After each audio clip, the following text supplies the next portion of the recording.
So more do you drink than liquid death? That's That correct. stuff will kill you, you know. Yeah, but it tastes so damn good. Is it just water? Yeah, That's stuff will kill you. why do I call it liquid death? Like it's just flavored water. Yeah, it's not. Well, this isn't even the flavored stuff. This is just like the regular stuff.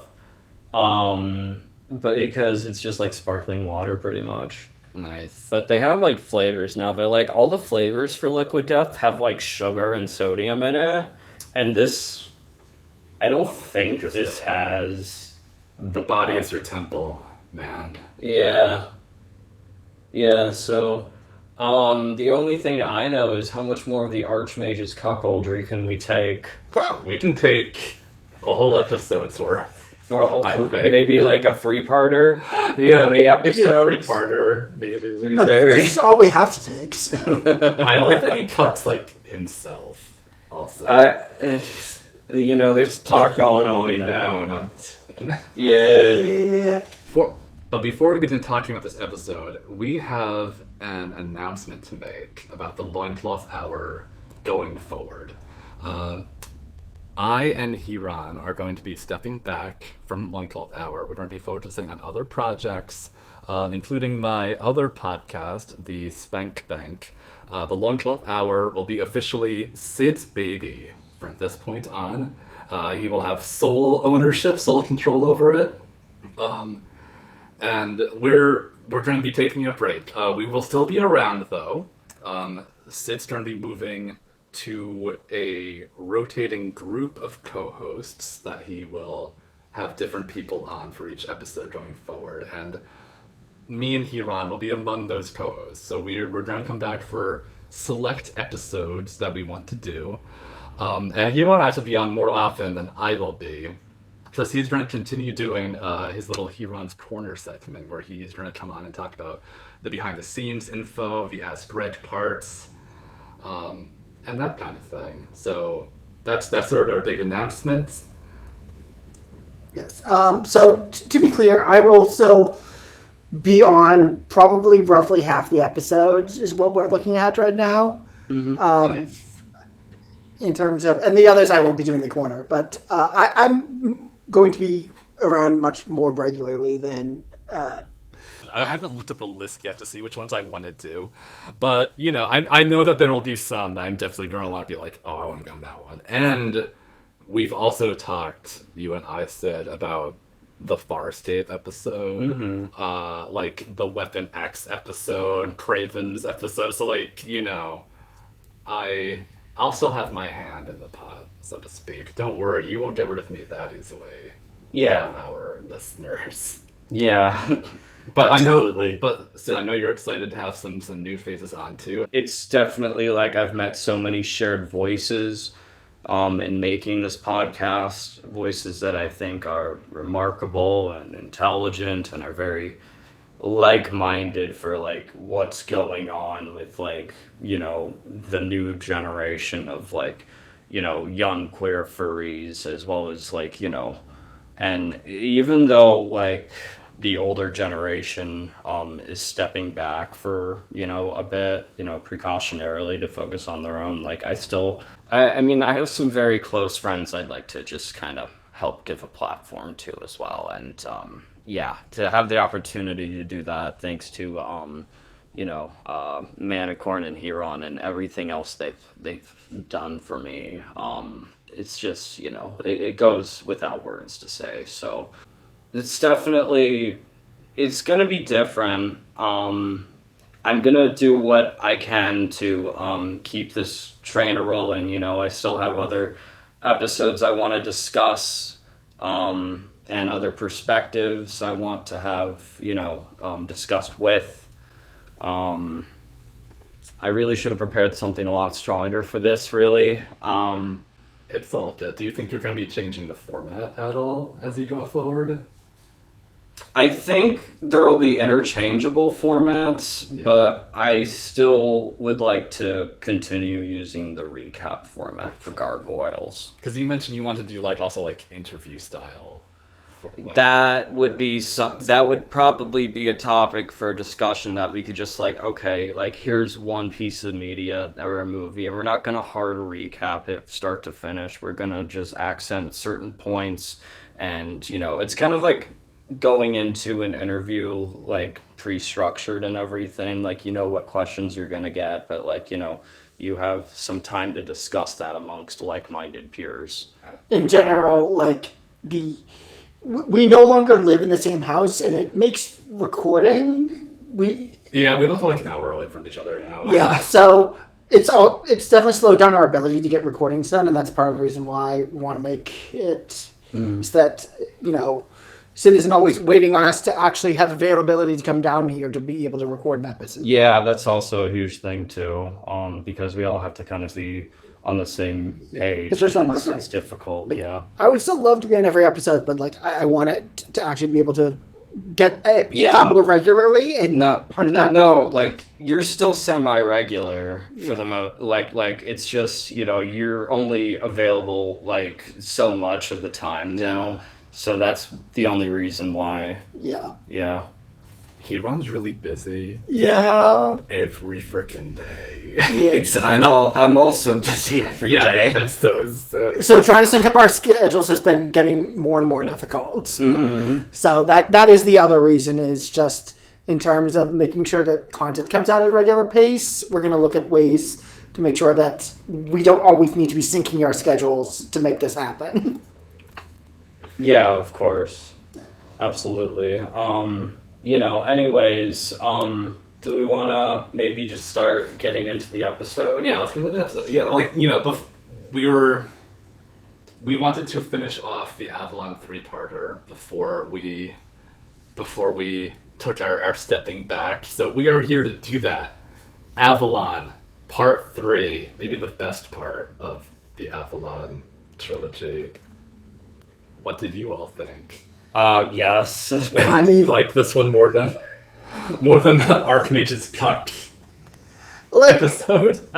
I will say I like this one the best, but it does probably have the least for me personally to discuss about it. It moves really fast. It moves really fast. It's very easy to follow what's going on, and there's not a ton of fan service. I mean, there is some, but not compared to most Star Wars episodes. Despite the end for the fan service part, I was like, I really don't have much. Like, I got one scene, and it's not even that fan service. there's like one scene. I don't know if it's the same thing.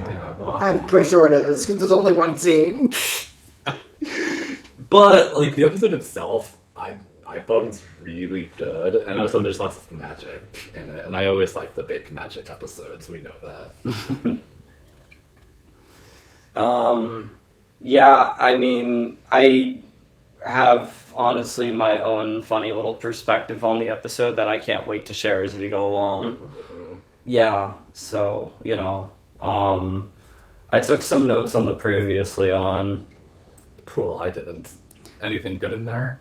I love how the previously on starts with like the weird sister shooting lasers at Angela, and she's like running for her life as Rebel falls, and I guess she's like taking tips from Elise's book, always trying to like avoid the rubble falling on her when like the gargoyles wake up.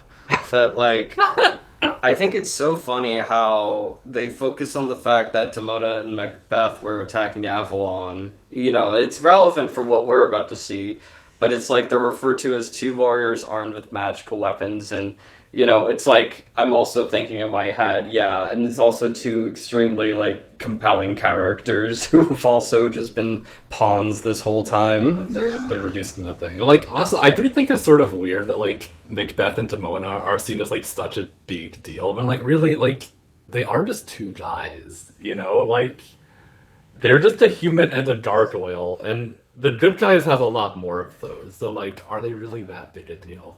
But they are armed with like lasers and also immortal.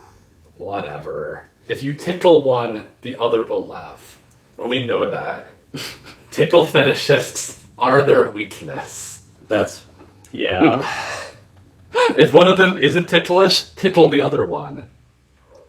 Problem solved. That's how I see it. I'm also glad that they feel the need to revisit the Archmage's weird face in the sky. Like, yeah, I guess I mean, it's very plot, you know. I was happy to see that. I was like, oh, it's back.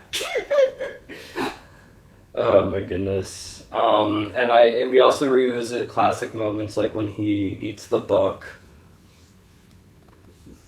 Beautiful. Yeah. That's a very important moment. And the previously on ends with, you know, Elisa going, was it Elisa? I didn't write that down. She's like, tell me about the Sleeping King. Sounds Elisa. Yeah, okay. Like, I want to know everything. She's so funny. She was about someone who's asleep, and she's like, I want to wake him up. I want to ruin his day. It's very funny knowing what the response is going to be. But that is not the first scene of this episode. I wish. I wish it was all Arthur all the time. Spoiler. Well, first thing we see Goliath and Angela and Gabriel, and they're like sneaking up on the Archimedes hideout. And this part made me laugh because Gabriel says he hears something, but Goliath and Angela just like shake their heads, and then no one goes to investigate whatever it was. They're like, doesn't matter. But like also the sound mixing, there's this incredibly loud branch snap. He was like, I think I heard something. It's like, yeah, but no one at Fall heard that, but they didn't. I thought it was like the sounds, because like, does the noise play as soon as they're like getting out of their like little like on fours thing? Because it sounds like horses galloping down the trail. And I thought it was them just like on all fours, and like when they were shifting into like upright position, I thought it was like maybe they were like skinwalkers and they were transforming, and that was the sound of like their transformation. I wasn't really clear on what the sound was. It was someone stepping on a stick. I'm pretty sure. Maybe when bones are just snapping, that sounds stupid. I always thought it wasn't galloping to bones crunching on bones, and that it turns out to be branches snapping, according to you guys. And No. The horses galloping part was them. Oh, it was them? Yes, it was just the snap when they stand up. That was someone stepping on a branch. So wait, what if Demona was also making this on the force and Stallion was like choking out its like and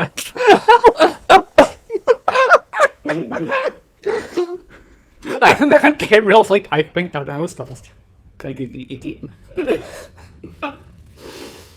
Oh, but so they sort of split up here, and Goliath goes off on his own, and that's when he notices a certain silhouette. Who is she? It is Demona. There's okay. Did you guys see? It's almost like an animation error. Like his Goliath's eyes like glow for like half a second, but then like they stop glowing. It's like while he's behind a tree, I was like, why did his eyes glow? Did we mention the fact that he gruffs out the word jalapeno like a his breath? Or him doing that tree. So that was one of the few great things to actually have for this episode, is him mentioning that he had to fight to get that in, and eventually... Yeah, because the animation team is so intense to apparently. Yeah, eventually they would throw a coup. We threatened to throw a coup if he didn't stop making them use that, so it will eventually disappear. And I'm just like, why does anyone care about this so much? We care. But like both sides were apparently like incredibly like absolutely has happened or absolutely not. I'm just like, it's a thing. I mean, I do think it's stupid, but it's not like a big deal either. Whatever. So that's that scene. Was there anything else that? No. No, I was about to start harping on what comes next, because the insert Lisa's. Oh well, I guess this isn't technically come. It is. So after they get chased off, whatever, we go back to Elisa's plan, where she's asking them about the Sleeping King. And immediately the response is, little is known of the Sleeping King. And I'm just like, he's the most famous character in the city. So much shit about him, though. They have not experienced the rich breadth of Arthurian literature that has sprung up since, okay? They've been hanging on this island. They don't know jack shit. They haven't read the Mists of Avalon. They haven't read anything. They weren't there for that mini-series which aired on NBC. They weren't there. It's incredibly funny to me because I'm pretty sure even in like the time they were in, he should be one of the most important mythological figures. I think so. Yeah. However, the version that they knew is probably radically different from the one that we did, because we, in the real world, have added onto the myth of King Arthur, like, with each century. Like, he's, like, probably totally different. Although the one that comes to life in this episode is sort of the one that we as modern audiences can recognize. So, I don't know. They say that little is known about him, which is strange. I also do think it's strange. But they also say that he's sleeping until his country needs him. And then when Elisa hears that, she's like, "Oh, I'm so ready to bitch slap this person awake. This is what I'm here to do." So they all sort of fight over like who gets to do it, and eventually it's agreed that it's going to be Magus and Elisa who go on this little journey. But I agreed. Magus is like, yeah, it should just be me, and Elisa's like, no. It should just be me, actually. So they're both like, fine, it'll be both of us. Whatever. Just, two young women entering a cave, being pals. Like you do. What do you think they're going to do in there? Play me my settings. Yeah. Just the lunch. What are you going to do in there?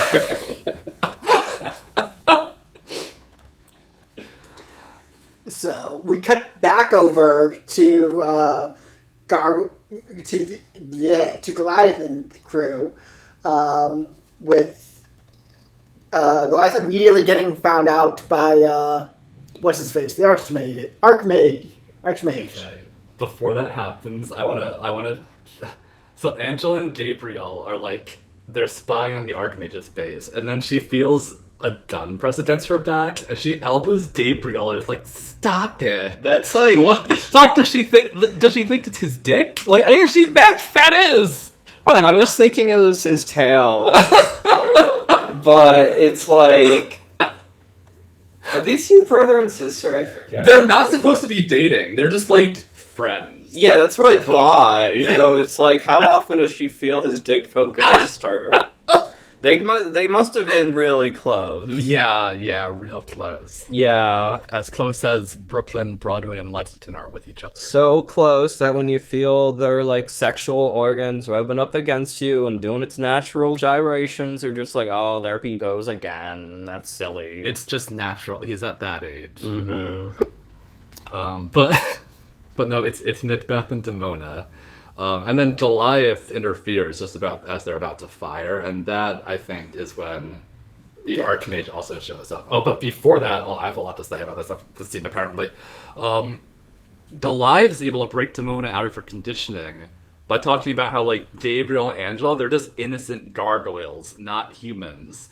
And, like, the subtext here, of course, that it's also, like, Demona's literal daughter in front of her, although none of them acknowledge that at this moment. No. Like, Angela gets to meet both her parents for the first time. Yeah, what a strange... in a way. Yeah. Yeah. So I thought that was interesting. Mom's trying to kill me again.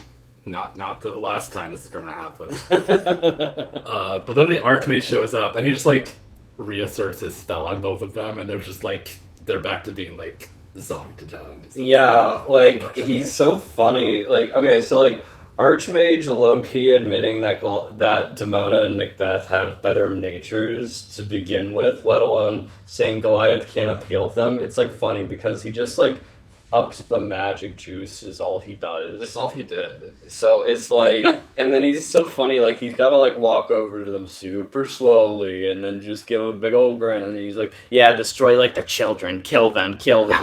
And he's like, who does he think he is? Anakin Skywalker? It's like, at least I'm flown away while he was doing that. I just watched episode 3 for the first time. Oh. A couple of weeks ago. What'd you think of it? I thought it was bad. Yeah. But, it was bad in the ways I expected it to be. And good in other ways that I didn't expect. That's my Star Wars opinion that no one can find fault with at all. We'll just say we liked it better than episode 9. I thought it was amazing when Mace Windu was, like, lightning bolted out a window and went, like, 7 miles. Hey, Miss Jerry. before his body like disintegrated. I think that was incredible. I think he just kind of like disappeared. Does he? I put out. He's gone, man. He was gone. Like it didn't. I like feel like you don't actually see the lightsaber hit Kit Fisto in the hallway fight scene, but he just like you hear like a singe sound effect and he's down and that's it. I think this is one of the greatest Jedi of all time. His kid. Oh my god. We had this discussion during the movie. We probably good now. we don't need to. Let's. Don't tell me. I'm happier now. Like, It's the green guy Mm-hmm. with like the dreadlocks. Yeah. he sounds cool. You liked him once we pointed out who he was. Okay, I probably thought he looks cool. That was pretty much what you said. No, he was in the cartoon. Yes, I know. He was. He was in the movie too. Yeah, he's a. These characters in the film. Yeah. Yeah. I don't think they said his name the whole episode. Anyway, I didn't realize he knows more about Star Wars lore. I've never been a big Star Wars guy. I used to be. I think I dipped out like after like episode 9 came out. Yeah, like everyone else. I never watched The Mandalorian though. Everyone says it's good. Yeah. I have to catch up on Star Trek. That's where my real heart is. So, anyways, the Archmage Yeah, who's similar to Palpatine in many ways. Oh yeah. is looked at Goliath right afterwards. He's like, but I have great plans for you, Goliath. What are his plans? Making Goliath into a sex slave? Yes, that's where I was going with this. Like, where else could that go? Electro Well, ding him? yeah, Is that your birthday? I can't wait till we get to that. yeah. Anyway, the dogs come and save them, and they all just sort of rumble. It is a Well, series. well, the dogs save them. Then Angela immediately goes and immediately starts stealing the Eye of Odin. Try to do that. Like gets electrocuted, and she tries for a while to grab. It's like hitting the metal tip in Operation, like, you know, where she just gets buzzed. Yeah. Operation? Mm-hmm. Don't Wake Daddy. That's the other game that was played during the same commercial breaks. Oh god, that game ruined a generation. Yeah, I mean, it's all... I don't gotta say a word. Speaking of Waking Daddy, the next scene is about Magus and Elisa. That was pretty good. I like that. When they cross out the dump and it's just make that. You're gonna wait that. And Magus especially, because Magus is power walking. And Elisa, an avowed New Yorker, is like, you gotta fucking slow down. I cannot keep up with you right now. I can't wait till the video game where it's like the mission is to keep up with Minigus. It's one of those AAA games that you just follow him. This lasts like 10 minutes. Remember Neela? Yeah, to really like chase her in the it's one. yeah. See, I was thinking of it in Ocarina of Time when you're chasing Dampe's ghosts. He's just constantly dropping fire behind him as he's trying to lead you somewhere. He's just That's a hazard. I've never played that. That sounds amazing. The Magus, he confesses the reason for his power walk is because he's not getting laid by Catherine and/or. Oh my god. I don't remember. That's what I heard in my notes. I have no idea what he actually says, but it is along those lines, right? He's like, "Sorry, I'm just really depressed," and Lisa's like, "Why?" And he's like, "It's because I'm alone." Yeah, I was gonna say what he says is, "I'm alone all the time." She's like, "Why are you alone?" Like, look after and Tom. She's like, "They have each other." So there's a long flashback scene, and it starts with the Magus, shall we say, polishing his harp. While Halfway is chasing Tom around as a young boy, and they're in like a beautiful forest glen somewhere, and then like Catherine comes and lays by the Magus, and then he gives her the harp, and it's all like very cute. And the Magus, he says, "We lived innocently as children," but then we see Tom grow up, and suddenly he's like so hunty. And then we see Tom and Catherine run off again, but this time it's to have sex with each other. It says they became as husband and wife. And then there's a really cute scene of adult Tom and Catherine playing with little baby Angela and Gabriel, and it looks so cute. And they're adorable. I also find it very funny that for some reason it's clearly daytime during this scene. Oh yeah. Why wouldn't it be daytime? But It's them playing with the gargoyles. I didn't even feel it, but oh my god, shit's different in Avalon. That's like when I forgot that Oh my god, what's his name? Hudson's boyfriend. Oh, the guard. no, blind. Yeah, Jeffrey It's like when I forgot that Jeffrey Robbins was blind. It's like, oh yeah. Like you were talking about him teaching Hudson how to drive.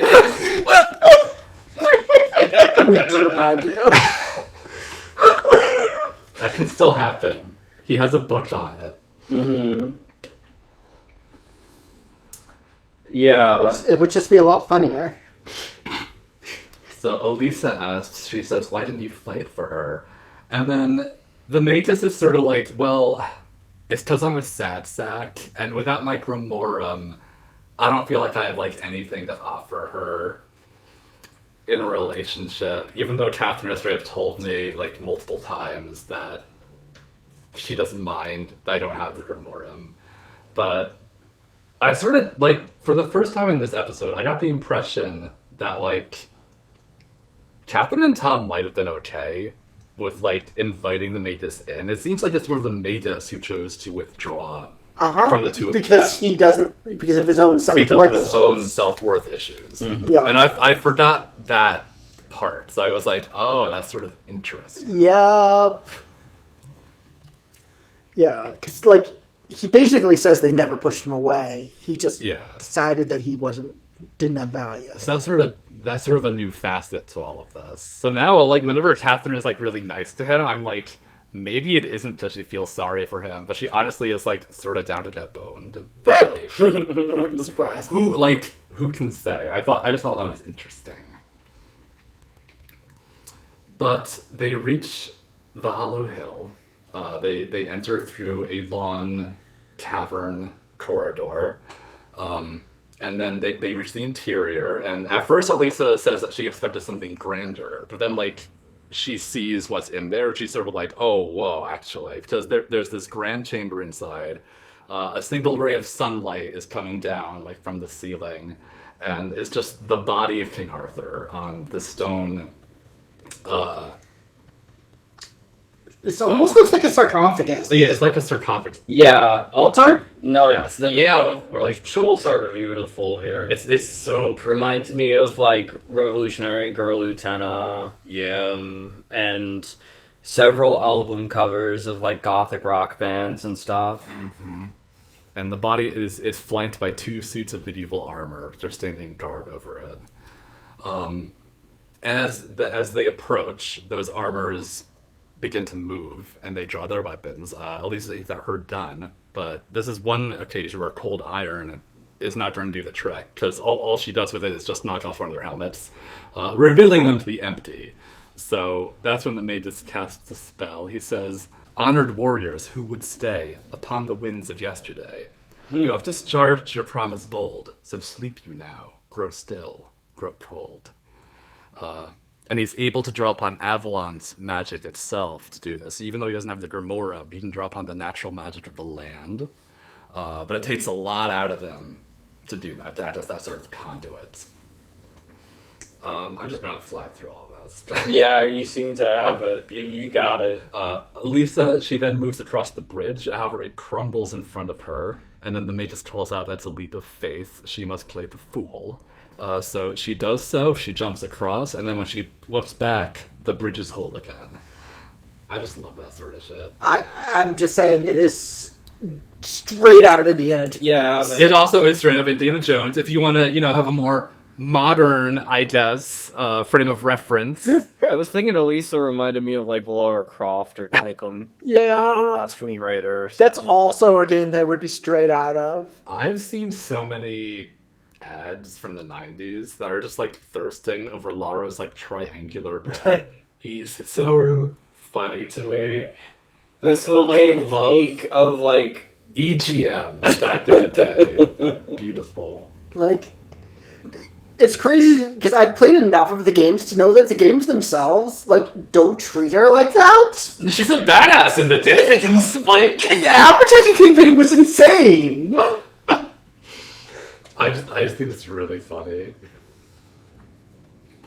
But once she gets to the body, the altar that Arthur is resting on like lowers to the ground, and then Elisa says, "Arthur Pendragon, King of all Britain, you are needed." And then, like, 4 pillars of flame like rise up from the body, like eight of them twining around each other, and they form like an almost runic shape. And I tried to find out what the symbol might be. I looked at like common runes, and I can't find it. If anyone knows what this is, please email us. Please email Sid, and then he'll give it to me. I want to know, because it seems like it symbolizes something. And I feel like I've seen it before too, and maybe it's just from seeing this episode when I was a kid. I don't know, but I was like, I felt like I recognized it. But after they're gone, he opens his eyes, and that's when we get the commercial break. And now, I would like to talk a lot longer about Once and Future King, which is a book that I read. Oh, yeah. Here we go. So, like, my notes for this are about as long as all the notes that I just gave you for that 5 or 6 minutes of show, so... He's stopping to take a drink because this is going to be a big step. So okay. I'm just chill. I just want to monologue for a little while. This is why I wanted to do this episode, especially I was like, I gotta talk about Once and Future King. So, The Once and Future King is a series of novels by T.H. White that began sort of as a reaction to World War One, and eventually also became a reaction to World War Two, because that's how long it took him to write these books. And he also went back and like added onto the early ones that he had already done, and like added more material to them. So they're basically, he was obsessed with the nature of war, and with mankind striving to overcome war and stop making war upon each other, and how difficult that is to do. They are a retelling of the King Arthur legend, and they're possibly the greatest books like ever written. I'm not the only one to say that. This is like, people say that. Typically, when people ask like what books to read if they want to get into King Arthur, people usually say, read Once and Future King. It's very good. And I will also say that. They are excellent. If you haven't read them, give them a try. T.H. White, the author, was also a deeply closeted gay man with a sadism kink. Oh, and that's another reason why maybe I, in particular, sort of like empathize with a lot of his work. But he felt a lot of inner turmoil and shame over this. This was back in like the 30s and 40s, so he didn't have the internet to let him know that actually being gay is okay. He didn't have that, so he was extremely lonely for much of his life. And a lot of his shame over his sexuality, I think, is explored through his characterization of Lancelot. So White writes of Lancelot in his introductory chapter. The boy thought that there was something wrong with him. All through his life, even when he was a great man with the world at his feet, he was to feel this gap, something at the bottom of his heart of which he was aware and ashamed, but which he did not understand. And a common reading of this passage is it's about Lancelot having same-sex desire of some capacity, and that he is ashamed of it, And in feeling that shame, he like works to overcome it so much that he feels some sort of shame, and in trying to overcome that shame, like that's one of the things that feeds into his like becoming like the so-called perfect knight quote. If you'd like to hear me talk about this more in depth, by the way, there's an episode of the Spanked Bank I recorded last year with Hiran, where we talk about how T.H. White was also a Spankto. Probably get a spanking king. It was episode 7 of the Spanked Bank. If you want to listen to me talk more about Once and Future King. But back to Lancelot. White's Lancelot is very different from the typical version that we usually see. He's described as ugly and very rough, a far cry from the usual refined Frenchman that we usually see in adaptations. He also has an inner sadism to him that he struggles to control.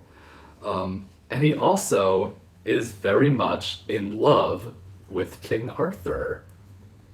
Don't believe me? Let me dig out a few more quotes for you. From The Ill-Made Knight, page 1 of the book, of Lancelot's book. Lancelot, swinging his dumbbells fiercely and making his wordless noise, had been thinking of King Arthur with all his might. He was in love with him. That was why he had been swinging the poises. Page 1. He was in love with him. Black and white. Page 16. The hero worshipper rode towards Camelot with a bitter heart. It was hard for him at 18 to have given his life to a king, only to be forgotten. Hard to have spent those sorrowful hours with the heavy arms in the dust of the armory. Hardest of all to have broken his body for the older man's ideal, only to find this mincing wife stepping in at the end of it to snatch away his love at no cost at all. Lancelot was jealous of Guinevere, and he was ashamed of himself for being so. Wow. Yeah, we are far out of the realm of subtext here. And in that same book, The Ill-Made Knight, at page 56, in the secret parts of his peculiar brain, those unhappy and inextricable tangles which he felt at the roots, the boy was disabled by something which we cannot explain. He could not have explained it either. And for us, it is all too long ago. He loved Arthur, and he loved Guinevere, and he hated himself. The best knight of the world. Everybody envied the self-esteem which must surely be his. But Lancelot never believed he was good or nice.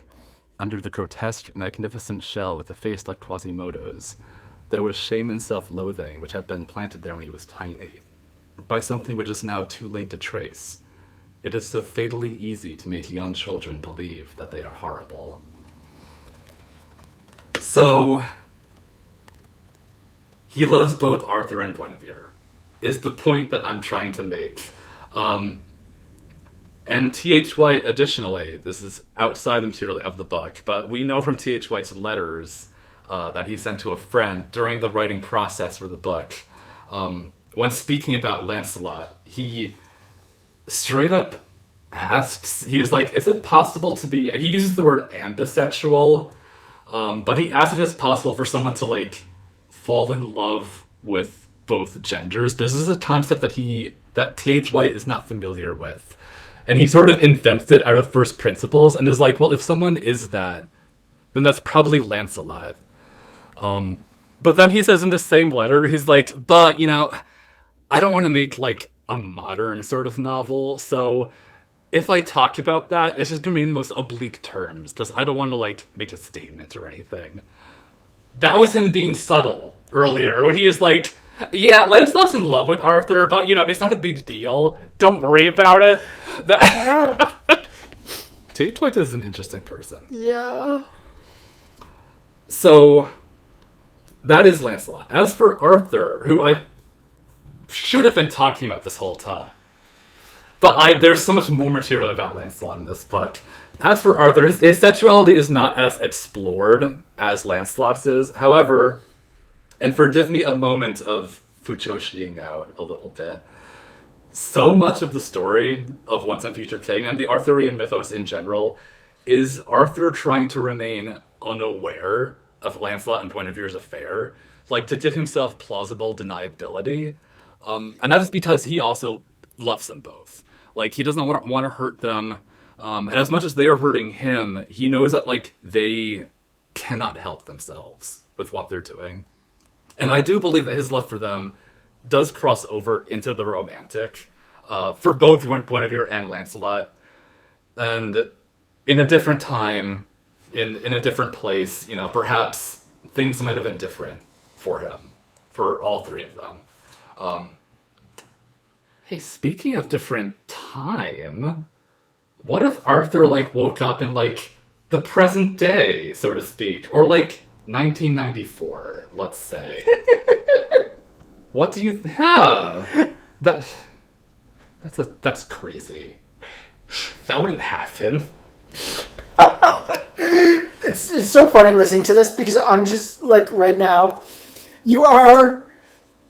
Forgive me for geeking out on a different subject for a moment. It better not be Delta. It is Delta. Oh my god! Yeah, forgive me. But like, this whole thing is the exact same plot that is being done with the main trio in Deltarune, with like two of the characters are together and the third one is jealous, but like everyone is in love with everyone else. And it's such an utter mess. Romantic love triangles are at the heart of so many great works. I know, but it's in this case like all three of them love all parody. Yeah, I like when all sides of the triangle are filled in. I don't like when it's just two sides. That's nothing to me. We need all three, because then I can just poly them in fan fiction, and it's easy. It's solved. Well, I'm hoping that Deltarune will poly them because Deltarune actually has canonical thruples. So, at least one. Yeah, It did not end well, but maybe other ones will. it'll poly them, or one of them will die. That's usually the other way it's resolved. Yeah, I mean, they might all die. I don't know. We'll see. But back to gargoyles. Back to gargoyles. Because I could just go on about Queerness and Deltarune for ages. Less relevant than Footfish King. So, King Arthur he's shown into the castle full of gargoyles. Which we actually have female gargoyles now. Oh, I didn't notice that. Yes. Are there? Yes, as of this episode, we now have female gargoyles in the cast who aren't the two named ones. Good for them.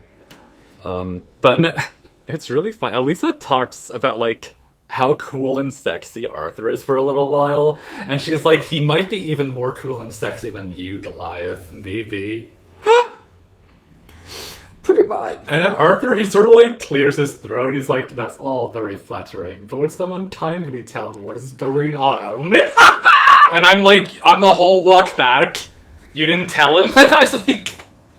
I like how King Arthur, this is his experience. He just wakes up and he's surrounded by all these hunky gargoyles and a femdom and a twink mage, and he's just kind of like, the fuck? And he doesn't seem, like, perturbed by the presence of gargoyles. I was like to assume that there were gargoyles at Camel. I don't think he's come across them, it seems. Yeah, like, we know there were a lot of gargoyles probably about 500 years prior to the events in England. Mm-hmm. So, like, he does not ask a word about the gargoyles, we have to assume. Yeah. But yes, so once they fill him in, which happens off screen, he immediately just starts. He goes to make a plan only for someone to rush in and be like, "Turns out that we're about to get attacked." Yeah, but no, well, yeah, just use that opportunity to be like, okay, well, that's good, actually, because that means all these gargoyles will not be turned to stone during the attack. So, like, good. And he does sort of take charge, like, very quickly and easily, which is, like, that's cool. He's, like, such an effective leader right away. Yeah. And he sort of splits everybody, like, up into teams, right? Yeah. Where am I? Oh, but also, so he does not have Excalibur, though. Yeah. And he sort of, like, whines about that a little bit first, and I just wrote, like, oh, he's just a little baby boy. He can't do anything. He doesn't have Excalibur or the Sterling. Oh, he doesn't have Bro telling him what to do all the time. He's just a little baby.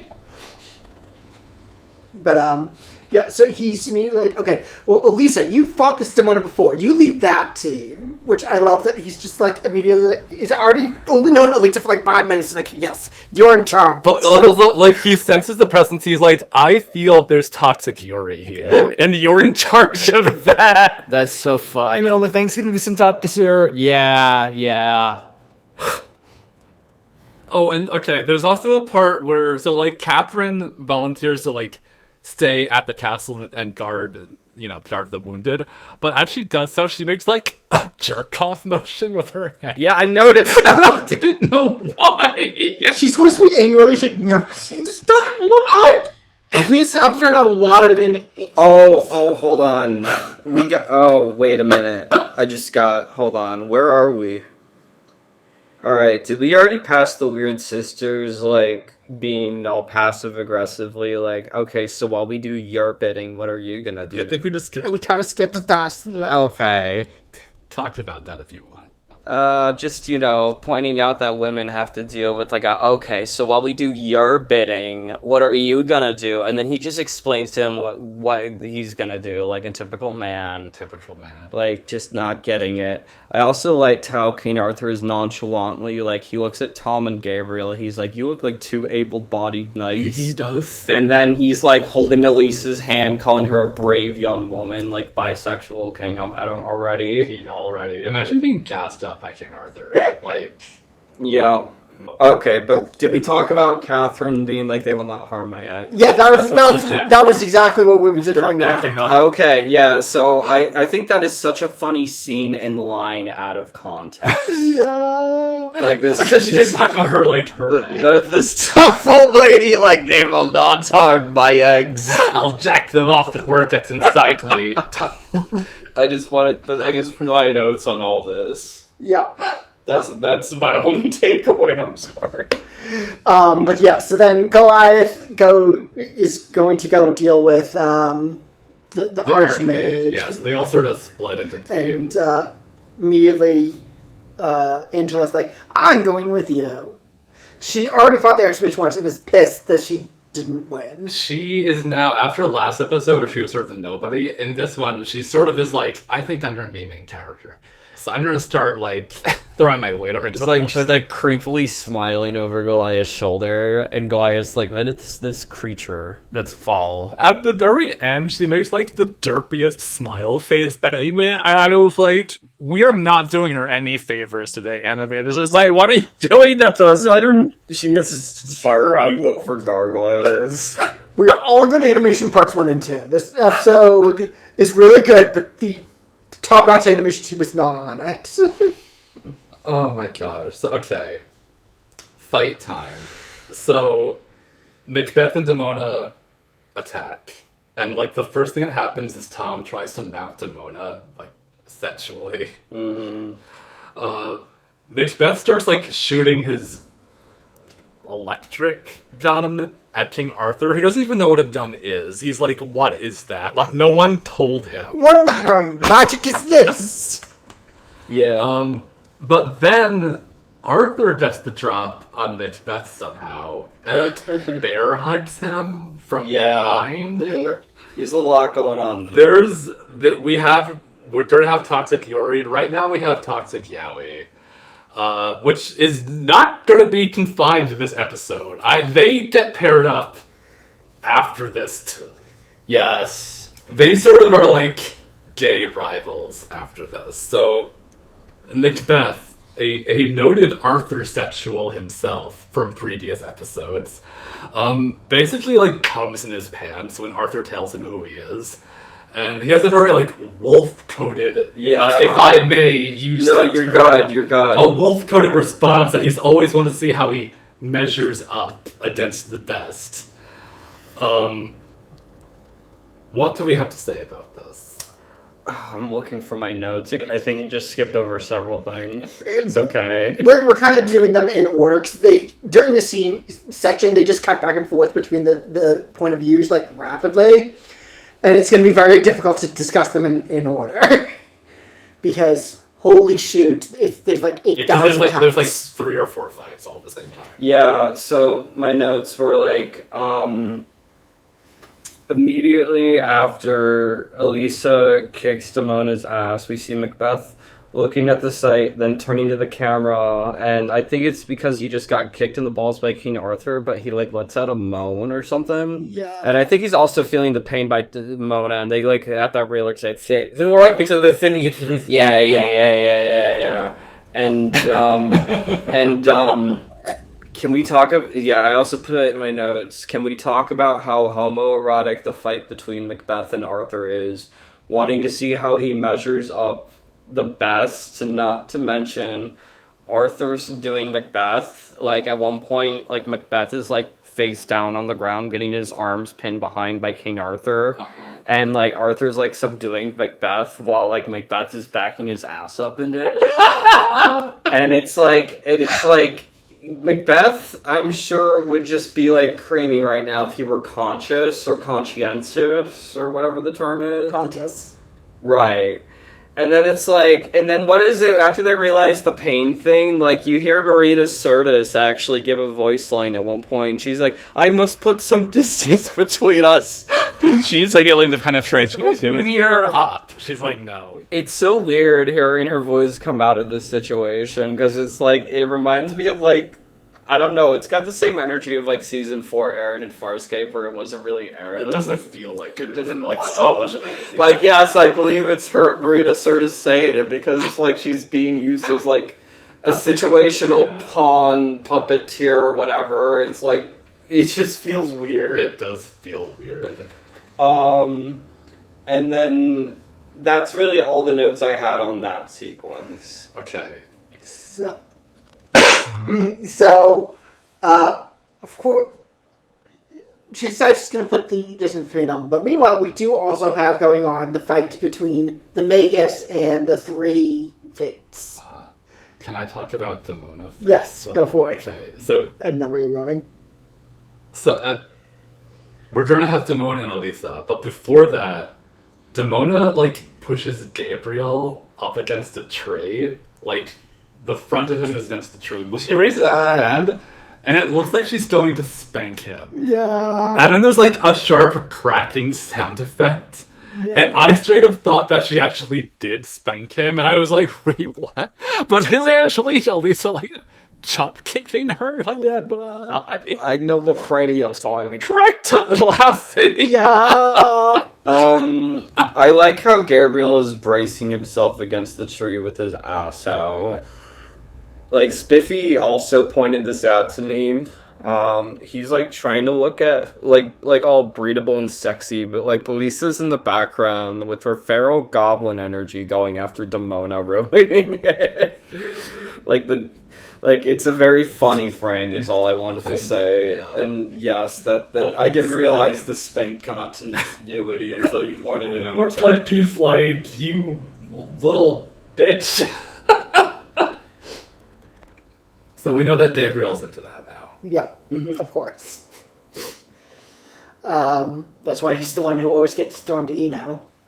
Yeah. Yeah, that did happen. In my fan fiction. In Aqua's fan in his fan art. Yeah. That's right. Yeah. Aqua's in the email to us, he said. I can't wait. Yeah. While that's all going on, I'm just going to go through the Magus scene real quick so we don't have to keep cutting back to that one. Do it. So the Magus decides, because the three Fates have been sent to take care of Arthur, because they don't know he's been awoken already. Yeah, even though they have a fucking scrying pool that they can see, they didn't bother to look first. They didn't bother to look. Yeah, it's A stupid mistake. Yeah. Because he's an arrogant bitch. But anyways. I mean, that is why. That is why. So he shows up outside of the tomb to stop them. And we get into this whole back and forth. But, like, they get pissed off because he's using Avalon's magic. And then they just start, like, all walking. That's our mom. You're not allowed to do that. Yeah. So they all start walking around him, and they all have this exact same walk cycle, but it's, like, flicking the camera between them. And it looks like, despite being very cheaply animated, it looks really, like, mystical and creepy and, like, very uncanny. Yeah, it's like in the exact way that they should be. So it's just, I really want to point that out. But from there, he turns the staff into a tree. That was my favorite little fight when because I like magic that involves like living things, and there's this line from a Peter S. Beagle book that's like, the reason that magic can work is because all things don't want to be themselves; they want to be something else. So like the power of transformation, I thought it was well done in this brief fight scene. I thought that was just cool. And eventually he lures them inside. Yes. I like his mystical Avalon here. My plea, fill me with your energy. The rhyme is like oh, not his best rhyme, but and I feel like he could have been the next Eminem in another lifetime. Like he's like a rapper. Avalon, hear my plea. Energy. It's slam funny. It also kind of reminds me of the Halloween Town spells. Or like William Shatner's like spoken word albums. Yeah. Oh my gosh, those are so weird.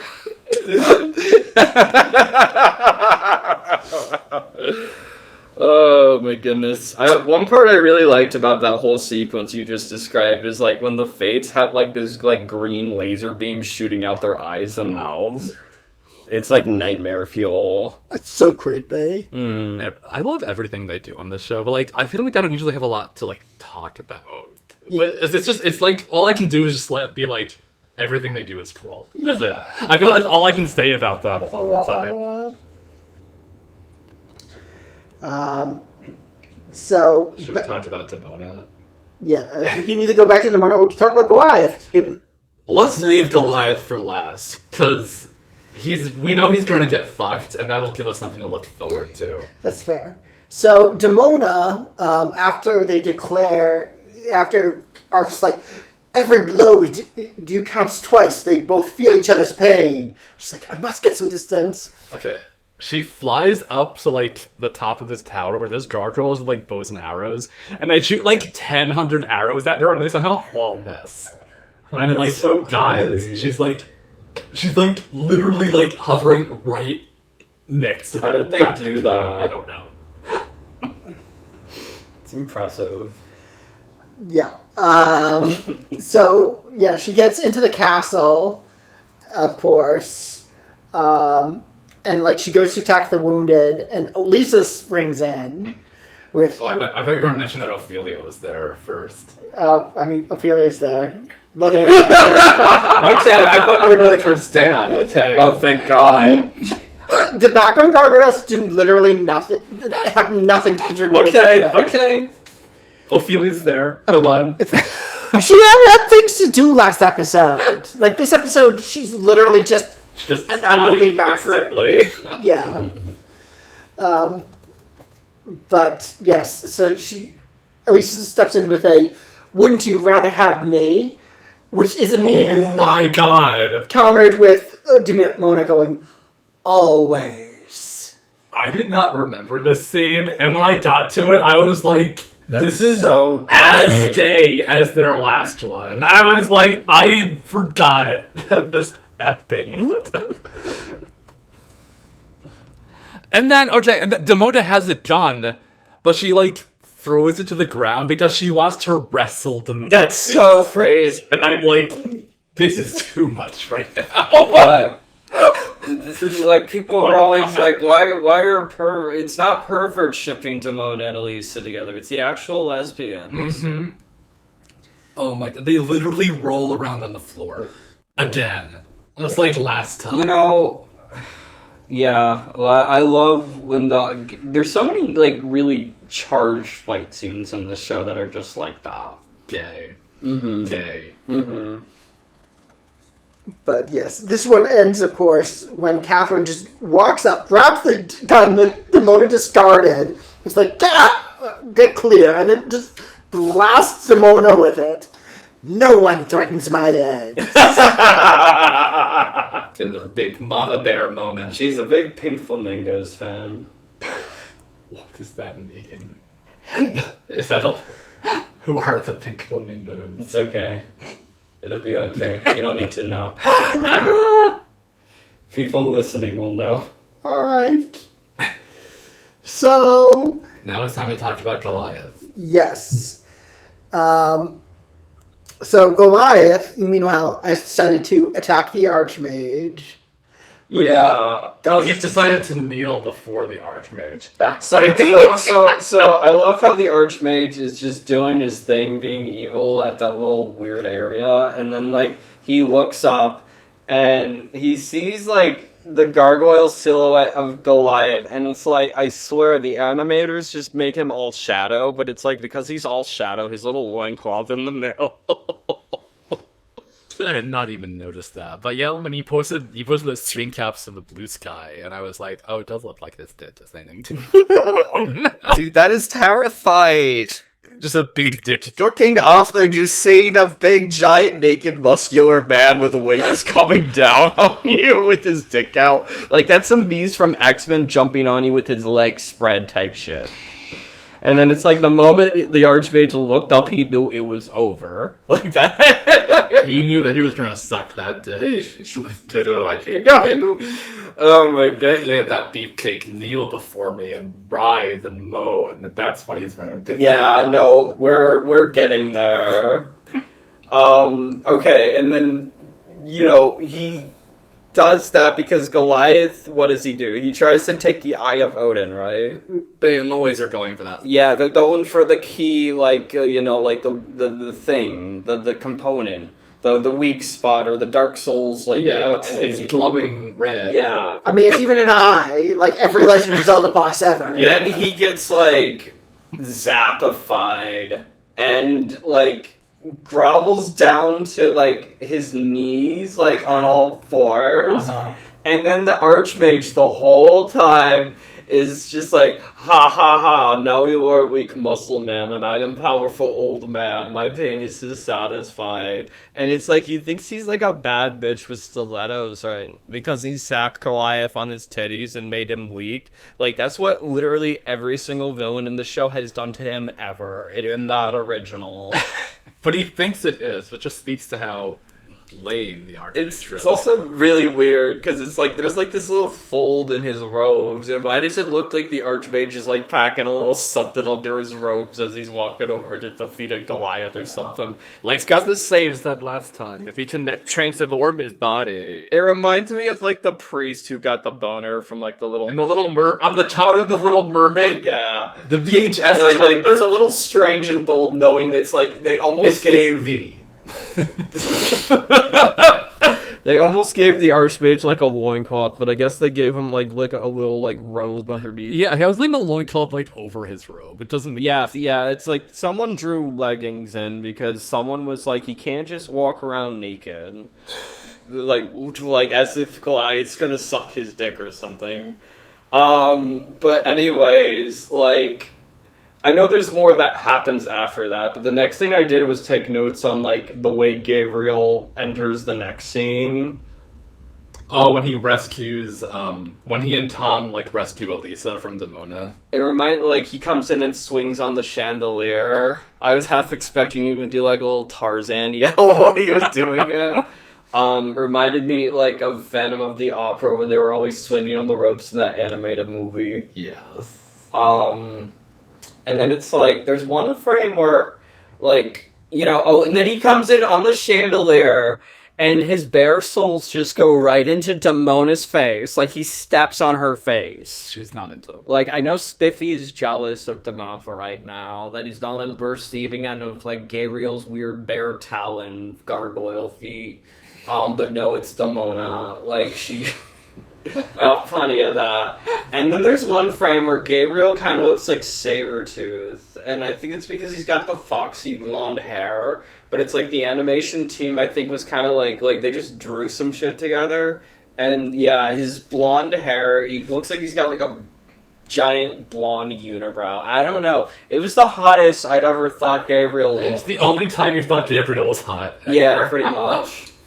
And then, like... I'm gonna stop there. I like that it took Gabriel and Tom and Elisa all to hold Demona. Yes. Like, She's just too powerful. It took like an entire team just to hold her. Yeah, and it's like, oh, this is the part where it's like Lisa's coming out of the woodwork. She's like, "Wouldn't you rather have me?" I just realized that. And then there's like, and then I take notes on like how Demona wants Elisa because she's like Elisa put the chastity cage on her big boy, and Demona's key problem, I think, is like she expects Goliath to be like a dom, but she's really a sub, and Elisa's the one with the dick. Elisa knows that Goliath is a sub. And Demona and Elisa, can I just say, they have gotten really good at synchronized wrestling with each other. I ship them together now more than either of their heterosexual pairings. You know what? Yeah, I always like a good. They hate each other so much that they just gotta wrestle and grind their bodies together. Like, I'm into that shit. When I was in college, a friend of mine ran an anime club, and I swear the story has a point, but there was a lesbian in the anime club. Mm-hmm. And I remember she asked me once for the Utena movie on DVD, and I gave it to her to borrow. But she was also into gargoyles, and especially she was into Demona and Elisa. Yeah. At the time, I hadn't rewatched the show since I was a kid, so I was like, "Oh, that's weird," and she was like, "It's not weird. They have sex with each other." And I was like, "Oh, okay, I'll take your word for it because you're a powerful lesbian." But now watching the show, I'm like, she was so right. Yeah. She was, and I was a fool for not seeing it. They fuck. They hate fuck. And when they're not fucking each other, they're thinking of fucking each other. That's the important thing. If Demona had both Goliath and Elisa like chained up in front of her, she would leave Goliath. Goliath would be in the tuck chair, and she would fuck Elisa. Yeah. That's what would happen. Oh my god. Okay. Yeah, That's what would happen. Yeah, no, man, glove triangles are so complicated. You were just talking about that with King Arthur.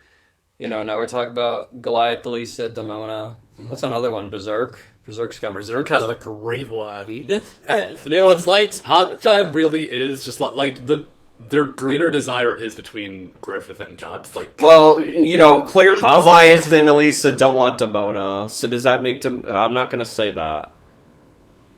Demona's sort of like She is kind of like Griffith. Yeah. Dare we make that comparison, or will the lesbians execute us?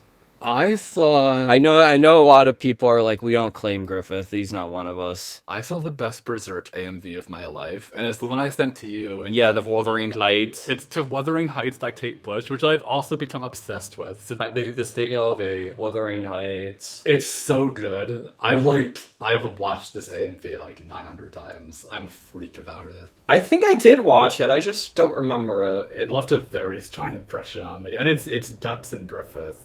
Yeah. Yeah, I love that. Kate Bush in general. Can't recommend. I've started listening to a few of her musics. I think I might be sort of into her. My favorite album from her is The Dreaming.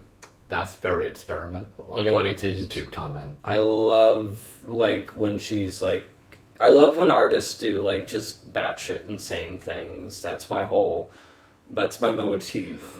I also think this frame. I talked about this in my notes a little bit. So after all that, we cut back to Goliath being domed by the Archmage. And then I took more notes. Like, there's this one frame where, like, Goliath's got he's crouching with his mouth open next to the Archmage's weird bulge. And it gives me flashbacks to, like, when the puppet's nose was just sword flares of David Bowie's bulge in Labyrinth. Anyways, and then when Goliath falls to the ground, Archmage like crawls onto the ground, gets all up in his face with him. It's like he looked like he was about to start doing push-ups with. He's like, "Let me be down here with you, bitch." It's so weird. Like, he thinks he's like a freak, but he's actually not though. He's just sort of like boring. And he's like crawling down on the floor beside Goliath, like he's gonna give him He's like trying to be like a drill sergeant. I don't know. And then like then this weird Twitch animation where like the Archmage stands back up and looks at him and starts like chuckling to himself, talking about how this like worked like all according to his plan or whatever. It's just some weird shit, man. He's just like living it up. At some point, he gets back to like netting himself in the past, and he says that he's no longer that weakling that he was before. He says, "I can destroy you with a word," and Goliath says, "Then why don't you?" But also, Goliath is like flexing while like he's like on the stairs and he's like helpless, but also he's like randomly like flexing his muscles. Yeah, like when he's got like that's just his crotch. He's got to flex and punch. But the Archmage, he says, "Because I'm having too much fun," and he's just like Is he the dude start tickling? his wacky era. Imagine he does the tickle fruits of Dohins. The Archmage starts tickling. I'm having too much fun. He beats Goliath up with a bunch of shallows.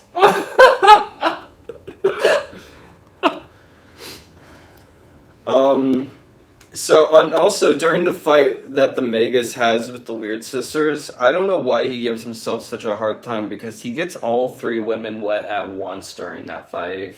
Because he pushes them all in the lake, I guess, and made notes like that. He finishes his fight with the Weird Sisters. They follow him into the cave. Oh, you mean the Magus? The Naidas, yes, the normal Naidas. Oh, you said Oh shit, I'm sorry. It's okay. But it's not just me. The Archmage also dies. Yeah, I was gonna be like, wait, there's like a whole fight sequence before that. But let's finish off the Naidas. Let's kill him. Let's kill him. He uses the armor that's still on like the ridge, and he casts another of his spells. Iron armor, swords, and ridges form a chain to bind these Bitches. Yes. So he ties them all up. They're very annoyed about this, and then he falls onto the same place where Arthur's body had been. And I thought he died in the scene. It looks like he has, but then there's like a whole other scene later on where he's talking. He's not dead yet, but he's going to be. He's dead. He's looking more frail, Yeah. weak as the battle goes along. The magic has worn him. Yes. Like it's almost like going into this fight completely alone against the Fates was a little bit of a decision.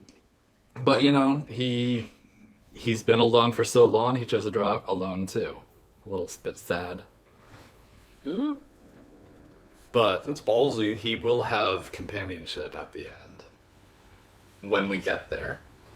So, do we want to talk about the big fight scene with the Archmage? Everybody comes in for this one. And by everybody, I mean Goliath and Angela. Yeah, I have some things to say. Okay. So Goliath gets tossed in the lake, Yes. and all wet, and then the Archmage seals the lake with ice. He just says, ice. Yep. Yeah. Very cool. So then, Underwater peril for all the people who were on DeviantArt during the 2010s. Oh my god, with Aladdin? Yeah, and Press Assad, I know you're listening, Sassy. I still follow you. He was great art. Yeah, when he's not drowning people. Well, I mean, that art is great too. Does he ever try anything that's not drowning people? That's a good point. That's okay. It's alright. I mean, I don't think Just as long as it's sexy. Yeah. As long as it's sexy and it's just with two non-consenting adults, it's okay. If they're consenting, what's the point? Absolutely. Um, Absolutely agree. I was starting to expect the Archmage to start spread his butt cheeks on the ice booty Goliath while he dropped. They would get frozen to the eyes. Just the Ripper suck. You're dead for now. Oh yes, he's like watching Goliath drown underneath the ice. He's like laughing about it. He just thinks he's going to throw it on himself to this. He's like, you can't wait to see Goliath just die.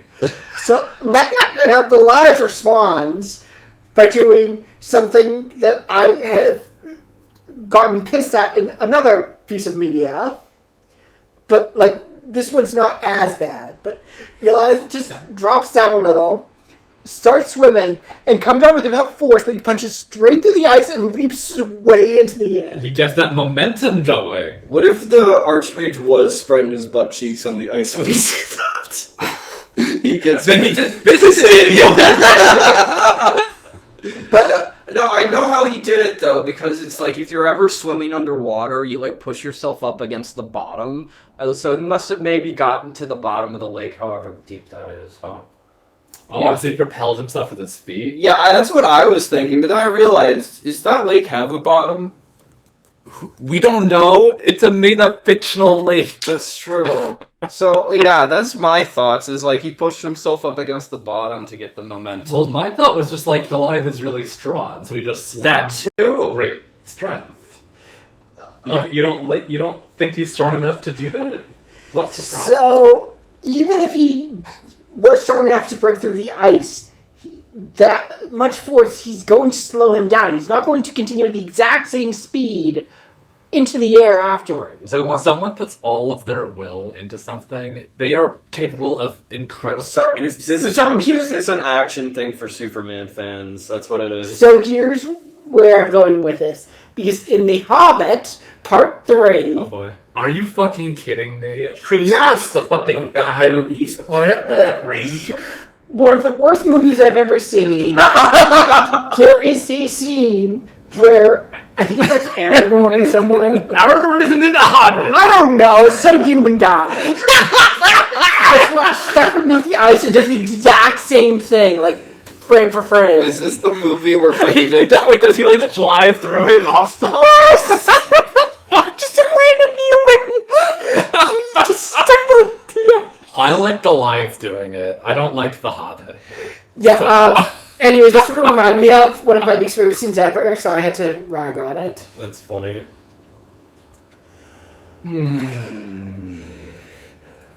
So, what the fuck? So does he get the eye here? He goes for it. Yes, that's it. Yeah. Or does Angela help again? Angela helped during the Helping during this, yeah. That's even mentioned. Yeah, and she rescued him before. She tries to grab the eye, and then she gets like zapped, and then Goliath like hits the arm. They're sort of tactic. They're showing us like why Angela is worth recruiting the main cast, but we can Glanced over. That's going to be her fate, I'm afraid. Probably. Yeah. Her entire history. I mean, So. yeah, but I get what they wanted though, because it's like they wanted like a you know, like how Barbie is for like the Barbie franchise. Like the Gargoyles franchise didn't have like an ideal like female gargoyle. What they need to do with it. Dakota is not the best role model. So, okay, what was that? The last Power Ranger show that we watched, the modern one on Netflix. Oh my god. Not Dino Charge. There was Dino in it. There was Dino in the name. I know there was. Cosmic Fury is the Dino Fury. Dino, okay. Yeah, that was a good one. Remember how, like, when it started out, there was the Pink Ranger? Yes. And I sort of, like, didn't like her at first, because she was sort of, like, a girly girl. However, I slowly became aware over the course of the show that she was actually, like, a freak. So, like, a completely bizarre person. Yes! That's what they need to do to Angela. They need to give her, like, quirks. I mean, like, weird quirks. Like, they need to give her something to do that's not just being a boring, like, church girl. They need to make her bizarre. Uh-huh. And I hope that one day she gets there. Angela strikes me as one of those white girls that like listens to Lana Del Rey. Yes, she is. But she also, what else does she listen to that would be like, oh, that's fucked up? Slayer. Yes, make her listen to Slayer. Also, give her something. Give her something juicy. Yeah, like what if she's just like doing the dishes while listening to Slayer, and she's not even like doing the dishes, she's just moving them out of the sink, putting them onto little rows, and they're still dirty. And Broadway is just I need to rhyme for these kind. I just that's just draw an image of World of Bunny. Also, I always look so trying. I had to do. I love everything you're letting. Not saying that because that's something I would do. This is perfect. I love this. Okay, so, all in all, Goliath gets the Eye of Odin, like, he yanks that shit, and he gets it, and then the Archmage, I forget how weird he looks bald, but he's, like, bald now. And like his beard grew back to like his old style. Yeah, oh yeah, that's why he looks weird. Yeah. Like he's reverting back to his older or younger. Not his previous. a more Chad Archmage. This is now the version level 1 crook or whatever. And then there's this really funny part where he like, to show that he still has the Phoenix state, he like parts his beard a little bit to show it. And I was like, That's like the equivalent of a woman spreading her leg. I know what her was. he parts his beard like the Red Sea, and I'm like, okay. I like how in my notes, I must have been using Texas speech. I put in my notes, he spreads his legs like he's opening his Volvo. I was trying to say Volvo. Yeah, he says Volvo. It's a little disturbing. And then it's like, what happens after he shows that shit? He fucking died. Oh, and so I guess what happens, and I know you got an explanation. Someone's got one. Okay, so I guess the other magical imbalance he had upgraded for himself at an earlier point was also balancing out the other magical imbalance he consumed. So now I guess he's just consumed by all the magical imbalance now that he's lost the eye. It's because he had the eye and the Phoenix State and the Grimoire. It's a lot of Joel inside, and these like are the most powerful objects. So the eye must have been taking up most of the juice, and once it was yanked, he just fizzled. Well, they were all like in balance with each other, like the Triforce. And if you take one of the pieces of the Triforce out, bad things are going to happen. Okay, I want to stop you there. Lord. I know you're talking about Zelda more, but this thing about taking a piece out of a triangle, Piece out of a triangle. that is giving me anxiety. Like, you're the piece. Oh, well, I'll still be there, and you'll have new pieces. I know. True.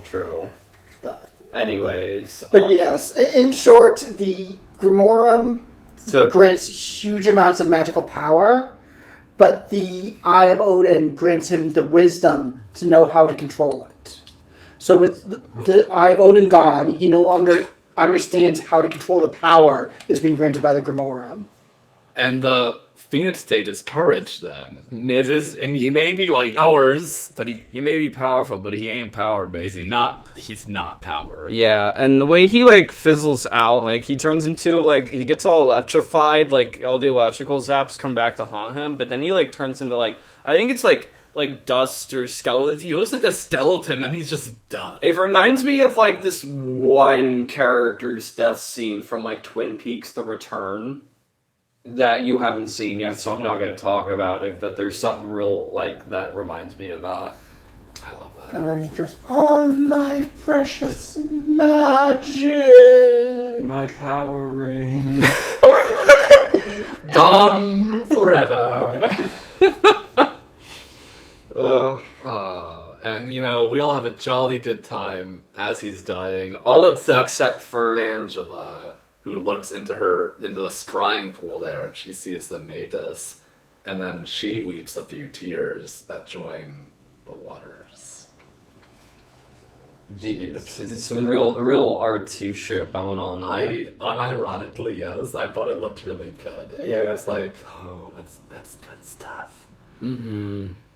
So this is when I was surprised that he was still alive, because he gets the last scene with Catherine. Well, yeah, he needs to survive to have the farewell. Mm-hmm.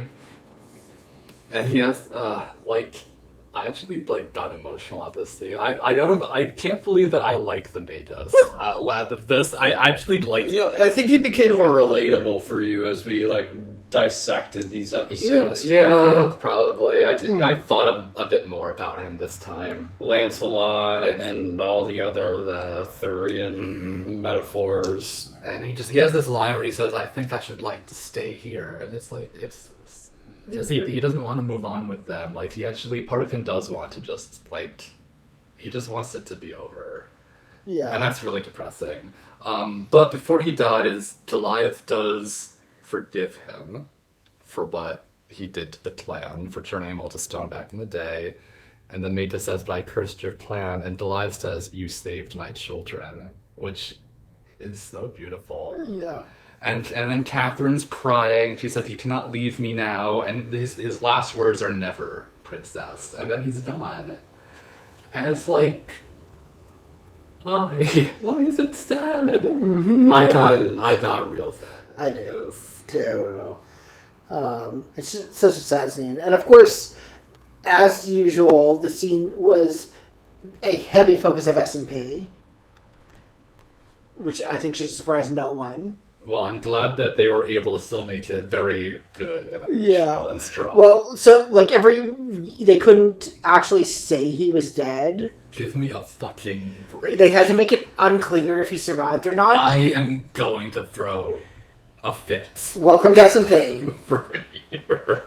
But yeah, Disney S&P was like, yeah, he needs to, like, you need to give plausible deniability to his death. Why? Why? Why? I don't know! The Greg was like, okay, and then he wrote it like this. Just wrote the scene, and it's like, And yeah. no one is actually going to plausibly believe he didn't die. That's incredible. Even if he didn't explicitly state that he died. Like, most people aren't going to realize that he had to, like, work around that. It's crazy. It's stupid. I like that he was able to make a really good show. Yeah. Despite some of these dumb restrictions we hear sometimes. I don't really have a lot of notes on the ending part. So there's this one last scene. I'll just plow through it. Okay. The conflict over. Everyone sort of gathers on the beach after this, and Gabriel invites Goliath and his clan to join them on Avalon. And he says, Marines like me. Also, like, winks. Did you share his screen? Yeah, I think Spiffy actually did. Yeah. But, Goliath is like, thanks but no thanks. He says his clan is doing important work. But he says, like, gargoyles and humans need to learn to live together again. And I'm like, Goliath, you all remain secret from humans. How are... I couldn't quite follow the logic on that. So but I think his logic was that he's trying to get the clan to a point where they can come out of secret. yeah, And that from Avalon, they'll never reach that point. And right now, obviously, they're not there, but like if they withdraw entirely, it'll never happen. but then in the Goliath Chronicles, as we know, Well, in the means, kidding the con, of course, the comics. to say that episode was Everything in the comics does what the Goliath Chronicles tried to do and miserably failed. Yeah. Angela, however, wants to go with Goliath. And he actually agrees to this. And this is where she makes that really derby face that it only came out before. It reminds me of like those like little like dolls you see at the tag sales. Oh, God. Yeah.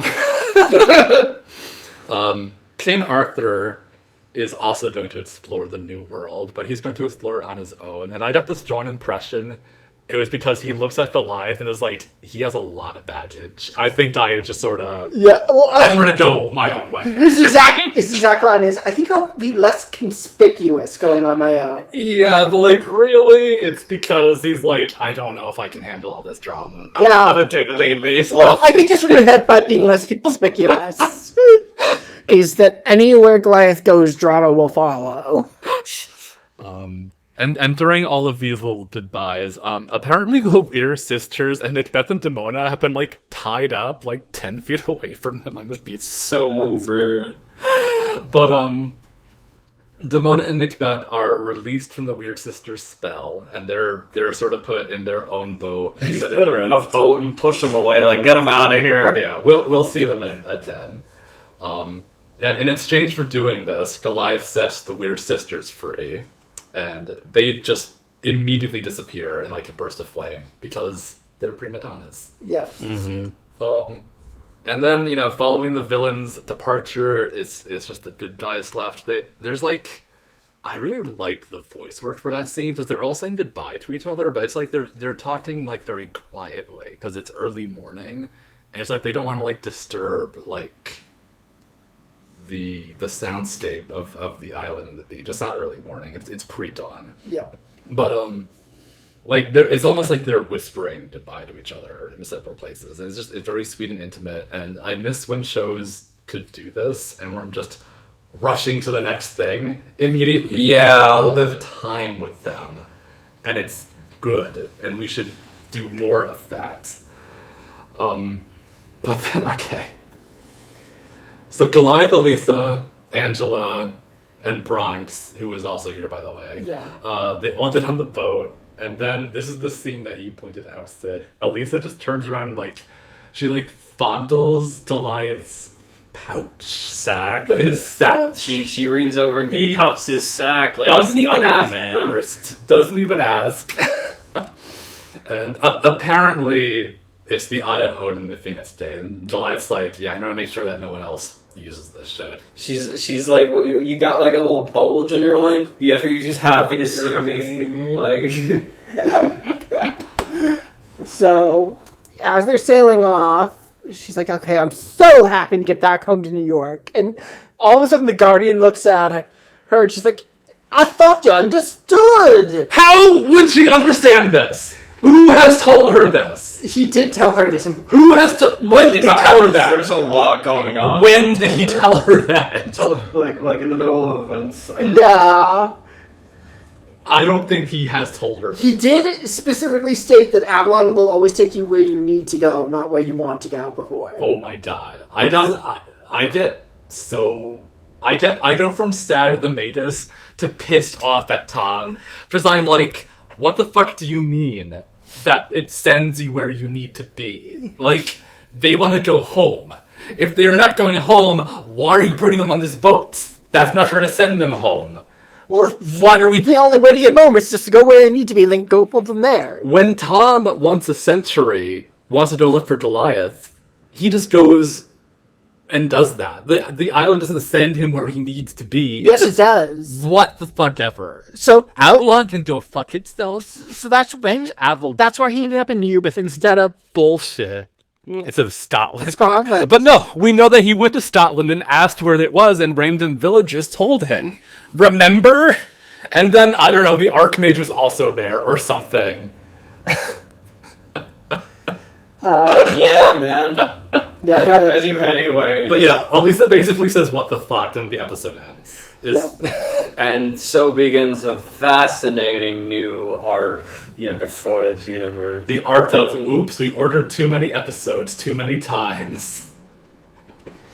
There's a lot going on that we're gonna... Yeah. That I'll definitely be getting into. yeah. World tour. Luckily, the first episode is not terrible. It's not one of my favorites, but it's not. I don't remember which. Is it the golden one? Is that how it is? No. The first one is the one where they end up in Scotland and see the ghost of the Hakon. captain of guard and Hakon. Yeah. I bet you can't wait to talk about Hakon. Can't wait to talk about how much he sucks. Oh my god, they've been fucking as ghosts for like 1,000 years. Mhm. That's insane. It'll be weird revisiting the captain of the guard without you. Yeah, I'll be there in spirit. So will they. Well, I can't wait to listen to what you come up with. Yeah, no, absolutely. So horniest moment. Okay, I think it's probably when Goliath is coming down from the sky, man, and it's like he's got like a big old gargoyle cock between his legs. I didn't even catch that one. That's a good one for you. See, I wrote down the electroplay thing because I'm like, it's Yeah, it's pretty funny. Archmage is just a little bit too into dominating. yeah. If you know what I mean. It's like, what is with every villain trying to, like, dominate Goliath? It's just like, he's got that reverse energy, like, you know, like how, like, teenagers, and let me rephrase that, you know how the campers are always having sex around Jason because he radiates some kind of sexual energy or something? Yeah. That's like a theory, Yeah. at least. Yeah. So it's like Goliath seems to attract people who, like, like Step on me. yeah. It's like okay. Control me. But that's I mean, like all the wrestling you can also talk about. Yeah, Elisa and Demona wrestling is also like a very strong contender, especially when Demona said always. I was like, oh my. I was also thinking Macbeth and King Arthur. But like, I wonder if Macbeth like was able to be so. He was aware it was King Arthur, but I don't know. There's a lot of like underlying like queerness going on there too. Do you think he could feel Arthur's bulge like through all that plate mail? I'm just gonna say, we do know the next time he shows up, he's gonna be absolutely obsessed with King Arthur's sword. Yeah. With his sword, And Future King is his favorite book too. Probably, maybe. Is there any other contenders for worst animation? No. Okay. Gayest character. I mean, it's between Demona and Archmage in my book. I put Zonk to Macbeth getting down bad for King Arthur, but I also said Moaning. maybe moaning a lot. I also said maybe Gabriel because of the way he was bracing himself against the tree with his ass out trying to look breedable, and also flirting with Goliath at one point. Don't kill me, fuck me. Also, like, for most socially woke moment, I put bisexual King Arthur waking up to a room full of hunky gargoyles and just effortlessly rolling out compliments. Oh my, he was all over them. Yeah, he was. As a subset to gayest character. Well, yeah, I had the Archmage and Demona also. I didn't choose between them. It's funny, I didn't even mention the Archmage this time, which is funny. But I guess He's really into fucking a lot. How do we want to rate this episode? I'd say a solid 5 out of 5. I gave it a 5 out of 5. I also give it a 5 out of 5. It's our first unified 5X, not our first unified 5. Were there other ones? Probably every pack episode. I was gonna say, no, I'm pretty sure City of Stone. Like the mirror, maybe? Yeah, the mirror was also. My favorite City of Stone Part 3, I want to say he was on my 5. It's still rare. It's still rare. It's good company to have. Avalon Part 3. This episode rocked. Yes, it did. And like they don't waste a moment. They go wham bam, thank you ma'am. Alright, should we get into emails? Yeah. I'll through some of these emails. Okay, we have 4 emails. So, and did we get anything on the Discord? No. No. First email is from Aqua. Aqua. He says, "Hi, Loincloth Hour crew. It's been a while. I can't believe that we're heading to somewhat the beginning of the World Tour part of the series, but one thing that this raccoon mutate has on my mind is if you all had to travel with Goliath during his travels back to Manhattan in the World Tour episodes, which would be a moment you all most certainly enjoy. I'm just predicting to answer, and definitely not an excuse to draw you all again." So if we were traveling with Goliath through the world tour, now do they travel through time too, or it's mostly like the present? Mostly the present. The only time travel episode doesn't actually have time travel, they just think they're time traveling. Right. Because I've had another idea for Brooklyn's time dancing. I haven't like the outline stages that he's trying to go to Robin Hood in his Nari Ben and interact with that. However, I can't use that answer for this because we're in the present. We haven't even. I think we need to like watch them first. We haven't watched them in a while. Yeah, I only remember Alright. a lot. I would have sex with Wolf in Egypt. You wanted to draw me having sex with Wolf in Egypt, Aqua? Is that all you... I think that's what he alluded to. And then New Year hits here already. Well, in Egypt, Wolf is a little more yassified. I can't wait to get to that episode too, because he seems to be a little more yassified, and that's just my own reading on it. I'm just having fun. But, like, he feels a little more flirty with Goliath in that episode. And I feel like maybe he's comfortable because he's like on the other side of the fucking world from his other crime cohorts, maybe. I don't know. It's just a thought. Anyways, I would convince him. I don't know. I'd probably just find a way to have sex with him there. It's really easy to convince You could dress up as like Cleopatra and be like, I don't think he'd be into that.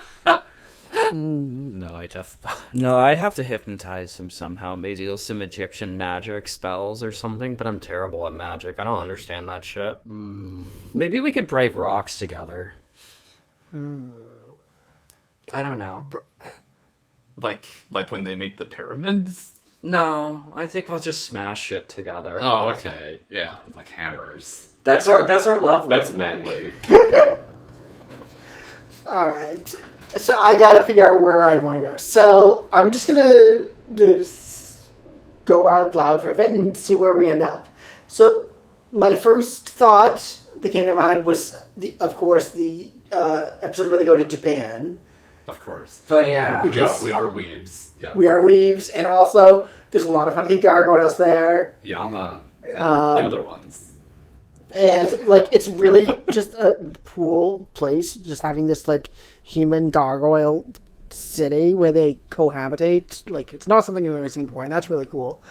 Another one that comes to mind is the Olympians. Is that what Yeah. that episode? Island. Which of course is filled with funky monsters. Taurus. Oh, yeah. The mother died. Oh, wait, was that Proteus? Yeah. Oh, yeah. Out of the Olympia. Um, One of them can shapeshift, and he's a bad one. I don't know why I was thinking of the Naga one. That's no, in South that's in South America, America. Guatemala. What? It's the Guatemalan planet. Yeah. Yeah. So many world tours and stuff. Yeah. Or Yeah, that's what. Raven the Trickster, probably the worst episode. I expect you to say Raven the Trickster, because I know that you think he's hot. I do think No, He I is hot. I hate that episode. it's a Okay. tough episode. I've sort of... So, I rewatched it like several months ago. I don't remember why. Because I needed screen caps of Raven. But I was like, I hate this episode. This is going to be so much fun to do a like 12-hour episode. I mean, that's fair. So I can take it. That's on the list. And that might be on the list for me. If no one else wants to do it. Okay. You can, yeah, I can always... All right. Like, yeah, like my favorite episode of the world tour might be either the spider one, which I would not want to be in, or the coyote episode, Oh yeah. which coyote is hot, admittedly, but probably not where I want to be. Coyote the trickster, no, coyote the trickster, not coyote the machine. Oh, jeez. I thought you were doing a whole hanging on us for a second. I was like, you made it... Yeah, you were sensitive. It's a double coyote episode where everyone gets confused all the time about which coyote they're talking about. Although they're East Australia, like I forgot about that episode. Like I'd love to go. Like I love Dingo. He gets the boyfriend. So I guess after talking through all of that, I don't know. What do you think? What do you want Aquila to draw you in the world tour? I think that I would be traveling with Goliath, and we'd end up in an early 90s furry convention. And we would see his early days of the Fanta, and he would blend in because he's a gargoyle, so they just think he was wearing a fursuit. And I'd be sort of showing him around. And, we just sort of worked our way. We have to be there for a reason. They do have to find some magical artifact or something that's at the fur convention, but they don't know it's hidden.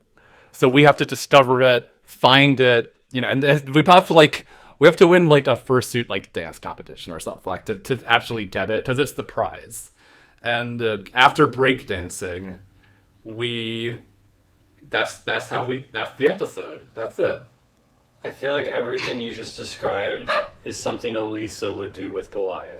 I would be filling in for her, okay? I know there's great things that Elisa does. It just fascinates me how similar you are to that. And Angela would also be there. Or you'd be like, we There's like every reason to not like have sex with Goliath. Like we have a crazy adventure or not spank Goliath, I mean.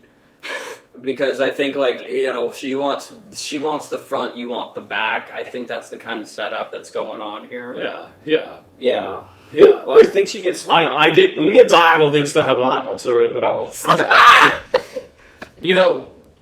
She can have him 6 days out of the week. I'll just get one of the weekdays. that'll be his like spank day. It's spank day. Yeah. Or spank night. Yeah. Red ass day. Like, okay, I guess I gotta go get spanked by the unicorn. Yeah. Following Gabriel's footsteps. Alright, so whose Lord is he? There's more. I have to actually an answer. I haven't given an answer yet. Okay. So Dinger's already getting fucked by Matrix. Matrix. Yeah. So we'll cross her out. It's everywhere on him. Yeah.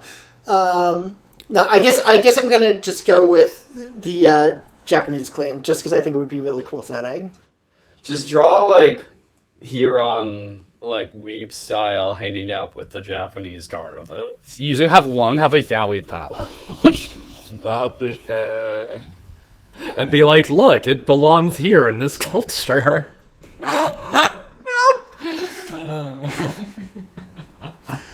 Okay, what was the next thing you made for? Anyway, this Game Mutate Raccoon is signing off. Can't wait to see what you have in store for this world tour. For me, it's to hear on Griff's introduction, feigning Claw's relationship when we get to that episode, Taurus's breedable ass, and Wolf. And then he posts like a little screenshot from like Smiley Friends. I love that he always puts these little images in this email. It's like a goblin. Carly. And then he says, but most importantly, happy Pride Month whenever you read this. Yes, they are Pride Month episode. Yes, they probably won't go up during Pride Month, but we're recording at the tail end of Pride. Yep, with our rainbow microphone and rainbow flag in front of us. I can't believe I forgot to list Griff under potential places I might want to hang out. Well, they do time travel in that episode. Oh yeah, does Una uses magic or something? Shit. No, he uses the Phoenix Gate because The Phoenix Gate. Una captures the others, and he's like, okay, I'm just gonna get Griff and prove to you that I wasn't the one who got killed. That was so complicated. Yeah. Okay, so our next email is from Spiffy. Spiffy put in the header, Avalon Part 3, then in all caps, Gabriel? And then he puts an explosion emoji, mind blown, and then like a pride flag. It says, hello, Loincloth Hour. I hadn't previously given Gabriel much thought because, like you, I assumed he was a bland straight boy. However, upon rewatching Avalon Part 3 last night, I am no longer sure. See, it totally makes sense that he would offer to let Goliath and the Manhattan clan join him on Avalon. This is a reasonable thing to do in this situation. However, when he makes a suggestion, he does so with a cheeky grin and a fitty wink. So pointing directly at Goliath's tits.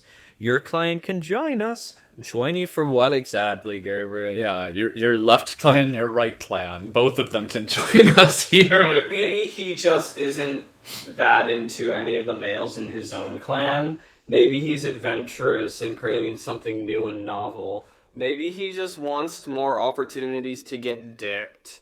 Regardless, I believe this man wants to be surrounded by fat gargoyle cocks and balls to be drenched by the Manhattan clan. Sorry, he spaced out the word drenched, like drenched.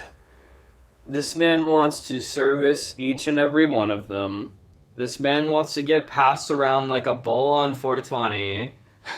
This man wants to get glazed like a Krispy Kreme, and honestly, good for him.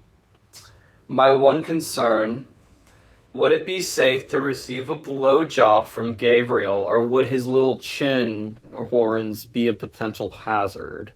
I've heard goatees being referred to as ball ticklers, but ball pricklers feel maybe too risky unless you're into that sort of thing. Anyways, happy Pride. Happy Pride. Happy Pride. Green heart emoji. I think when it comes to giving head and that life finds a way. Life always finds a way. Yeah, I think we have thoroughly established this episode that Kid Rail is definitely not straight. Ophelia's his beard.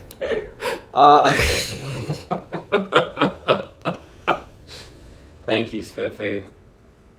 Alright, this next one is from Super Neku. Oh. He sent emails before. He says, "Hello, Loinclothers. It's been a while. I'm sure some, if not all of you, already have thoughts on whether or not you're attracted to the Gargoyles version of King Arthur. It's a definite yes from me." We didn't even talk about if King Arthur is hot. Whichever he is.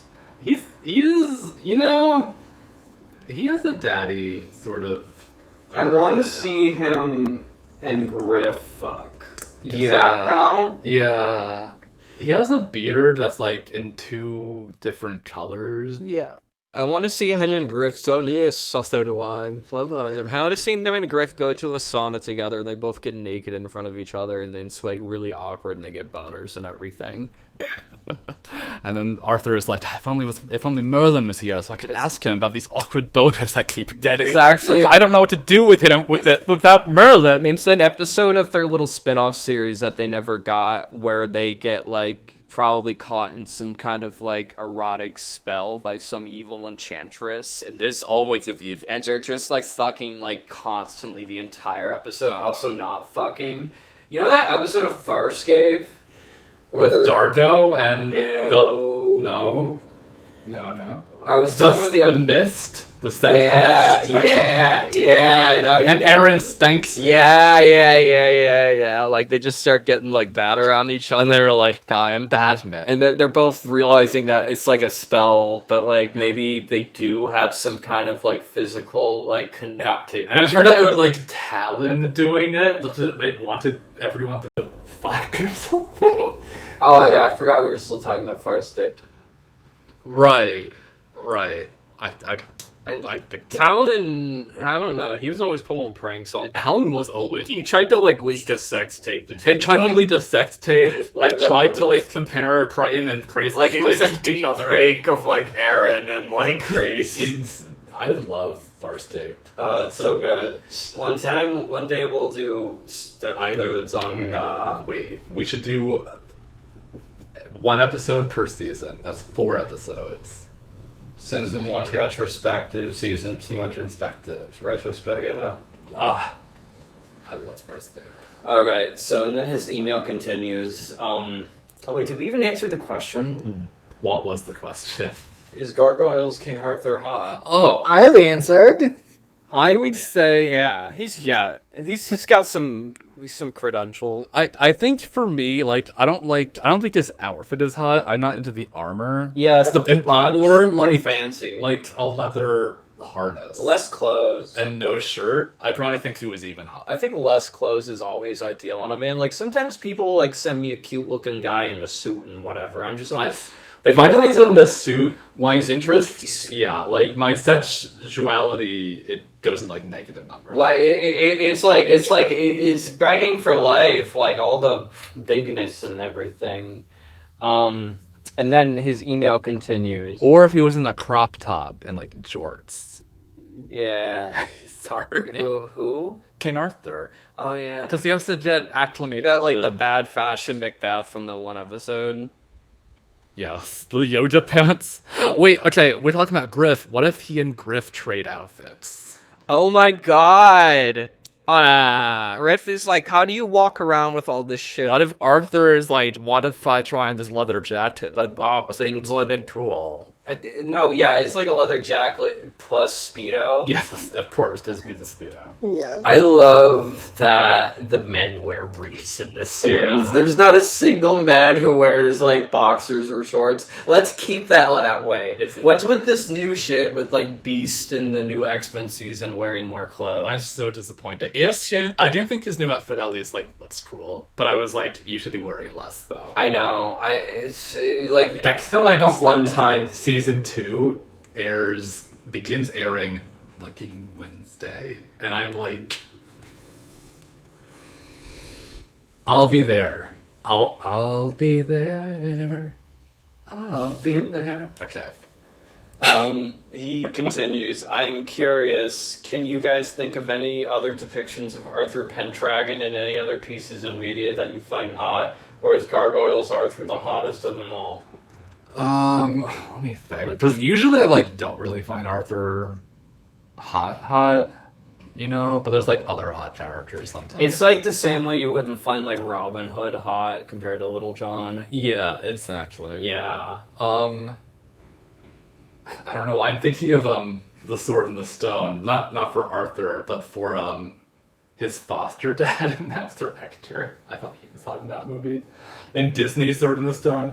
I know it's not animation, but like whoever played Arthur in Green Knight was pretty hot. I don't remember. I haven't rewatched that movie.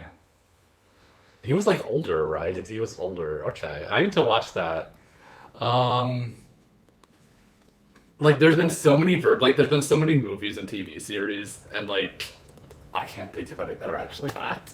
I'm not usually in that way. I'm sure they're out there though, because there's been like so many. I'm probably gonna kick myself to them. I don't think of one later and be like, "Oh, you stupid dumbass! You should have said this one." You know, I mean, there's ways to like get it out there. He signs his email off. Kisses for you all, Joel, aka Super Neku, aka Nex. Oh, thank you, Super Neku. What a wonderful and thoughtful email. He's been particularly active with the Discord server. They know that. He is around me. Yeah. The first thing I read when I opened Remy's email is, I hate Gaim. Oh, Gaim? oh my god. Oh no! It's gonna be spicy. You're gonna... Alright. Okay, let's fight, Remy. We're ready. He said, Give us your best shot. hello, Loincloth Outer crew. Sorry to hear about the mishaps with recording the last episode. Hope everything from here on out is smooth sailing. It fucking better be. Yeah. It fucking better be. That episode almost broke me. I'm so sorry. As per usual, you make any episode fun by talking about it and about other things, whether they have to do with the show or not. For example, here on bringing up Kamen Rider Gaim. I forgot that you guys watch Kamen Rider, and that's awesome. I've been a fan of Kamen Rider and the Toku genre in general for a long time. And personally, I hate Gaim. And anyone has met that, if we're not bent to it sometimes, it's okay to make mistakes. Don't worry about it.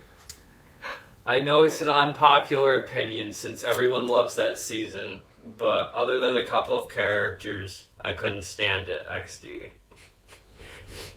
We can agree that this... That sounds like Remy, though. Well, no, like, he put an XD at the end, so it was not like, we're not like fight. Yeah, Like, yeah. As long as he understands that Orin is wonderful. But to the meat of the podcast, which is the current episode, this was definitely much improved over the last one. We get action story, it's engaging and fun. I never read King Arthur stuff. I only know about him from movies and the like, so to have him added here was a pleasant surprise.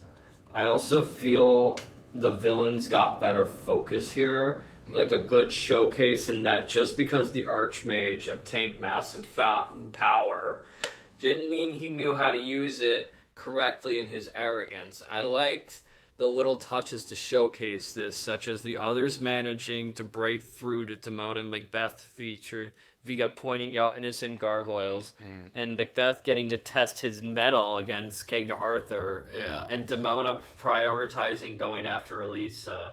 even if it was temporary, but showed the Archmage was not doing things as well as he could have.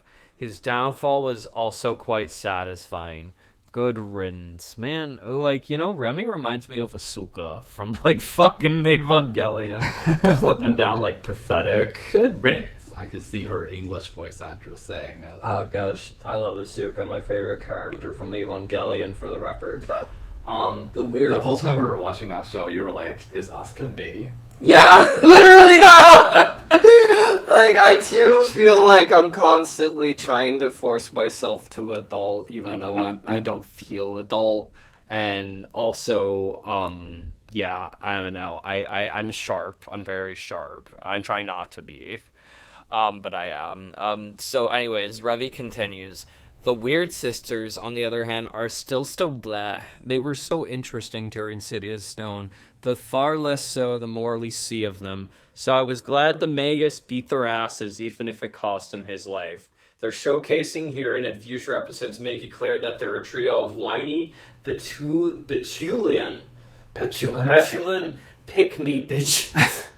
Yeah. I mean, I kind of agree with Remy here, just because they were spooky in City of Stone, and while they still have a spooky atmosphere, it feels like how they defaulted to just, like, doing anything the Vegas. Yeah, it feels a little...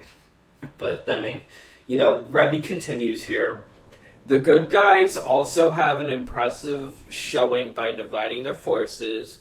With me especially liking the battle against Demona and Macbeth, I felt it was the most engaging of the lot. I had begun liking Catherine's redemption as we'd seen it along, but this episode cemented my belief that she has redeemed herself fully and made me like her. How protective she was of the gargoyles she raised, to the point of picking up a weapon completely foreign to her and going, "Bitch, I'm going to shoot you," went Demona. And that's exactly what she does. That was so satisfying. And while Magus was impressive in beating the three bitches, I genuinely don't care about their croaking. That's valid. I had that same feeling when I first watched the show, but now I feel like I've like grown a little more. Maybe I've softened in my old age. I'm like, oh, but I like him. Because when we started this podcast, we were so down on him. We were like, we know he dies later. We can't wait for it. And we want him to die. Now that we're here, it's bittersweet. It's just kind of like, man, yeah. So, then he continues, the one thing that makes me a bit queasy is the romance angle, namely with Tom and Catherine. So, when the events of Awakening happen, Catherine is about 18 years old, with Magus 10 years older than her, and Tom 10 years younger than her. A nice spread of stats. So, when Catherine was 18, Tom was 8. Okay. Now, I get that Tom got to become a similar age to Catherine due to all his times leaving Avalon to come check on the castle and Goliath and his clan, and thus getting older faster due to the time difference thing, which I honestly forgot. I hadn't even realized that. I don't know. But even so, just gives me the ick to see a grown-ass woman become romantically involved with the man she knew as an 8-year-old when she was a legal adult. It makes me think of Padme and Anakin a lot. Oh yeah! For to bring Star Wars back. Oh my god. And speaking of which, the timeline, well, a bunch of days pass outside Avalon. The events take place in just a few hours in Avalon, but outside of it, they get to Avalon on December 28th, and the events of this episode end on January 1st of 1996. Anyway, enough rambling for now. We'll be moving on to the World Tour next, and that one's a long road ahead. You guys take care and keep being awesome. Thank you, Remy. So about Catherine and Tom. Okay. And all of that. I do make allowances when people's options are limited, shall we say. Like, Oh yeah. Who else are they gonna date? The Meg. She has 2 ideas, and he sort of decided that wasn't gonna happen. and like, yeah, there is an age difference. It is depicted in the show at least that like Tom's clearly an adult when like he and Catherine like get physical with each other. Like, I don't know, like it's weird circumstances. I just make allowances for weird shit like this. I think it's fine. They remain unsullied to my eye. Yeah, I mean, that's just how the cookie crumbles. So that's all of our emails. Oh, that's all of them. Yeah, we did it.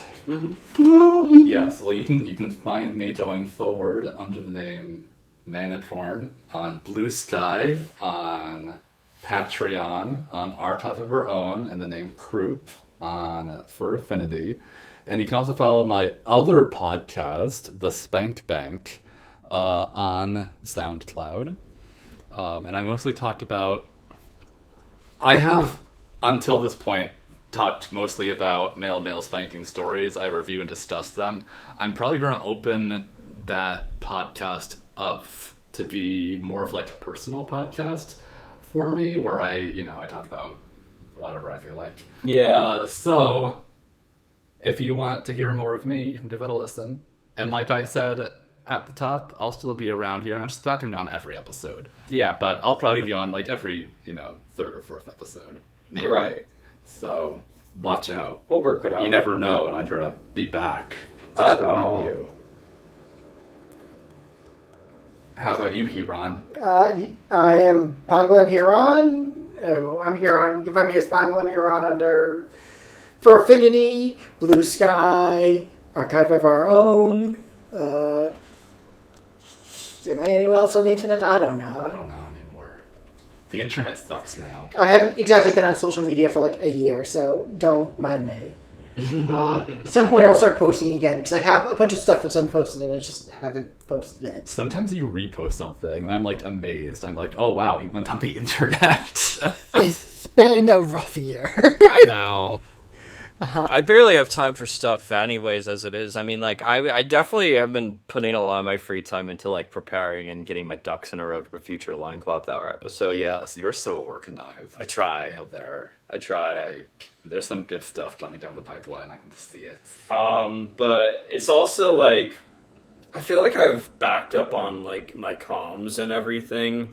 Like, I don't have as much, like, gumption for, like, writing fan fiction. I mean, I still want to write it, but it's like I never give myself the time to because I'm always so busy. Yeah. It's hard to get in that headspace, you know? Should commission me.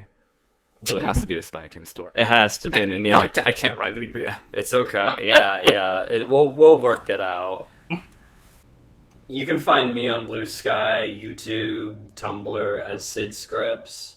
You can subscribe to the Loincloth Hour on YouTube. We have a Blue Sky for the Loincloth Hour too. I'm on Archive of Your Own and Rate Your Music as Stargazer Sid. I have several music projects. Scrap Metal Skyscrapers on Bandcamp. Stag in the Headlights on Bandcamp. I don't shout those out enough, but those are like other things I did, I guess. And yeah, I mean, I'm also probably going to be using the Loincloth Hour as a platform to talk about whatever I want to talk about. Mm-hmm. So that's, like Manafort just said, interesting stuff coming down the pipeline. And subscribe to the Loincloth Hour Patreon too, where we always post our behind the scenes notes and tidbits and whatnotness for extra goodies. Probably get you access to the Discord. Yeah, that's really about it. That's it. All right. All good stuff. And with that, I mean, let's get started. Let's see if we're ready for the tour of the world. I will be back next episode for the record, but I'm not leaving Sid on his own. I will be here for the full episode next time, and then rip shoot from there. Yeah. I don't know if I want to do it just you and me. Maybe I could see if we can get another. Yeah, and absolutely. Get it off of Discord. Yep. Yeah. I mean, we don't have to worry about travel time, which should That's true. Yeah. make it easier to play. Days when I didn't live up here, we always had to do calls, and you guys had to be in the same area. And we didn't know how to do any tech, anything. And I was doing a lot. I think I do less nowadays, but at the same time, now that I do less, I'm like looking at the bigger picture on finding ways to do more. We're a little bit better. We know a little bit more than we used to. Experience. Uh-huh. We got a better mic. Yeah. All right, well, that's about it. All right.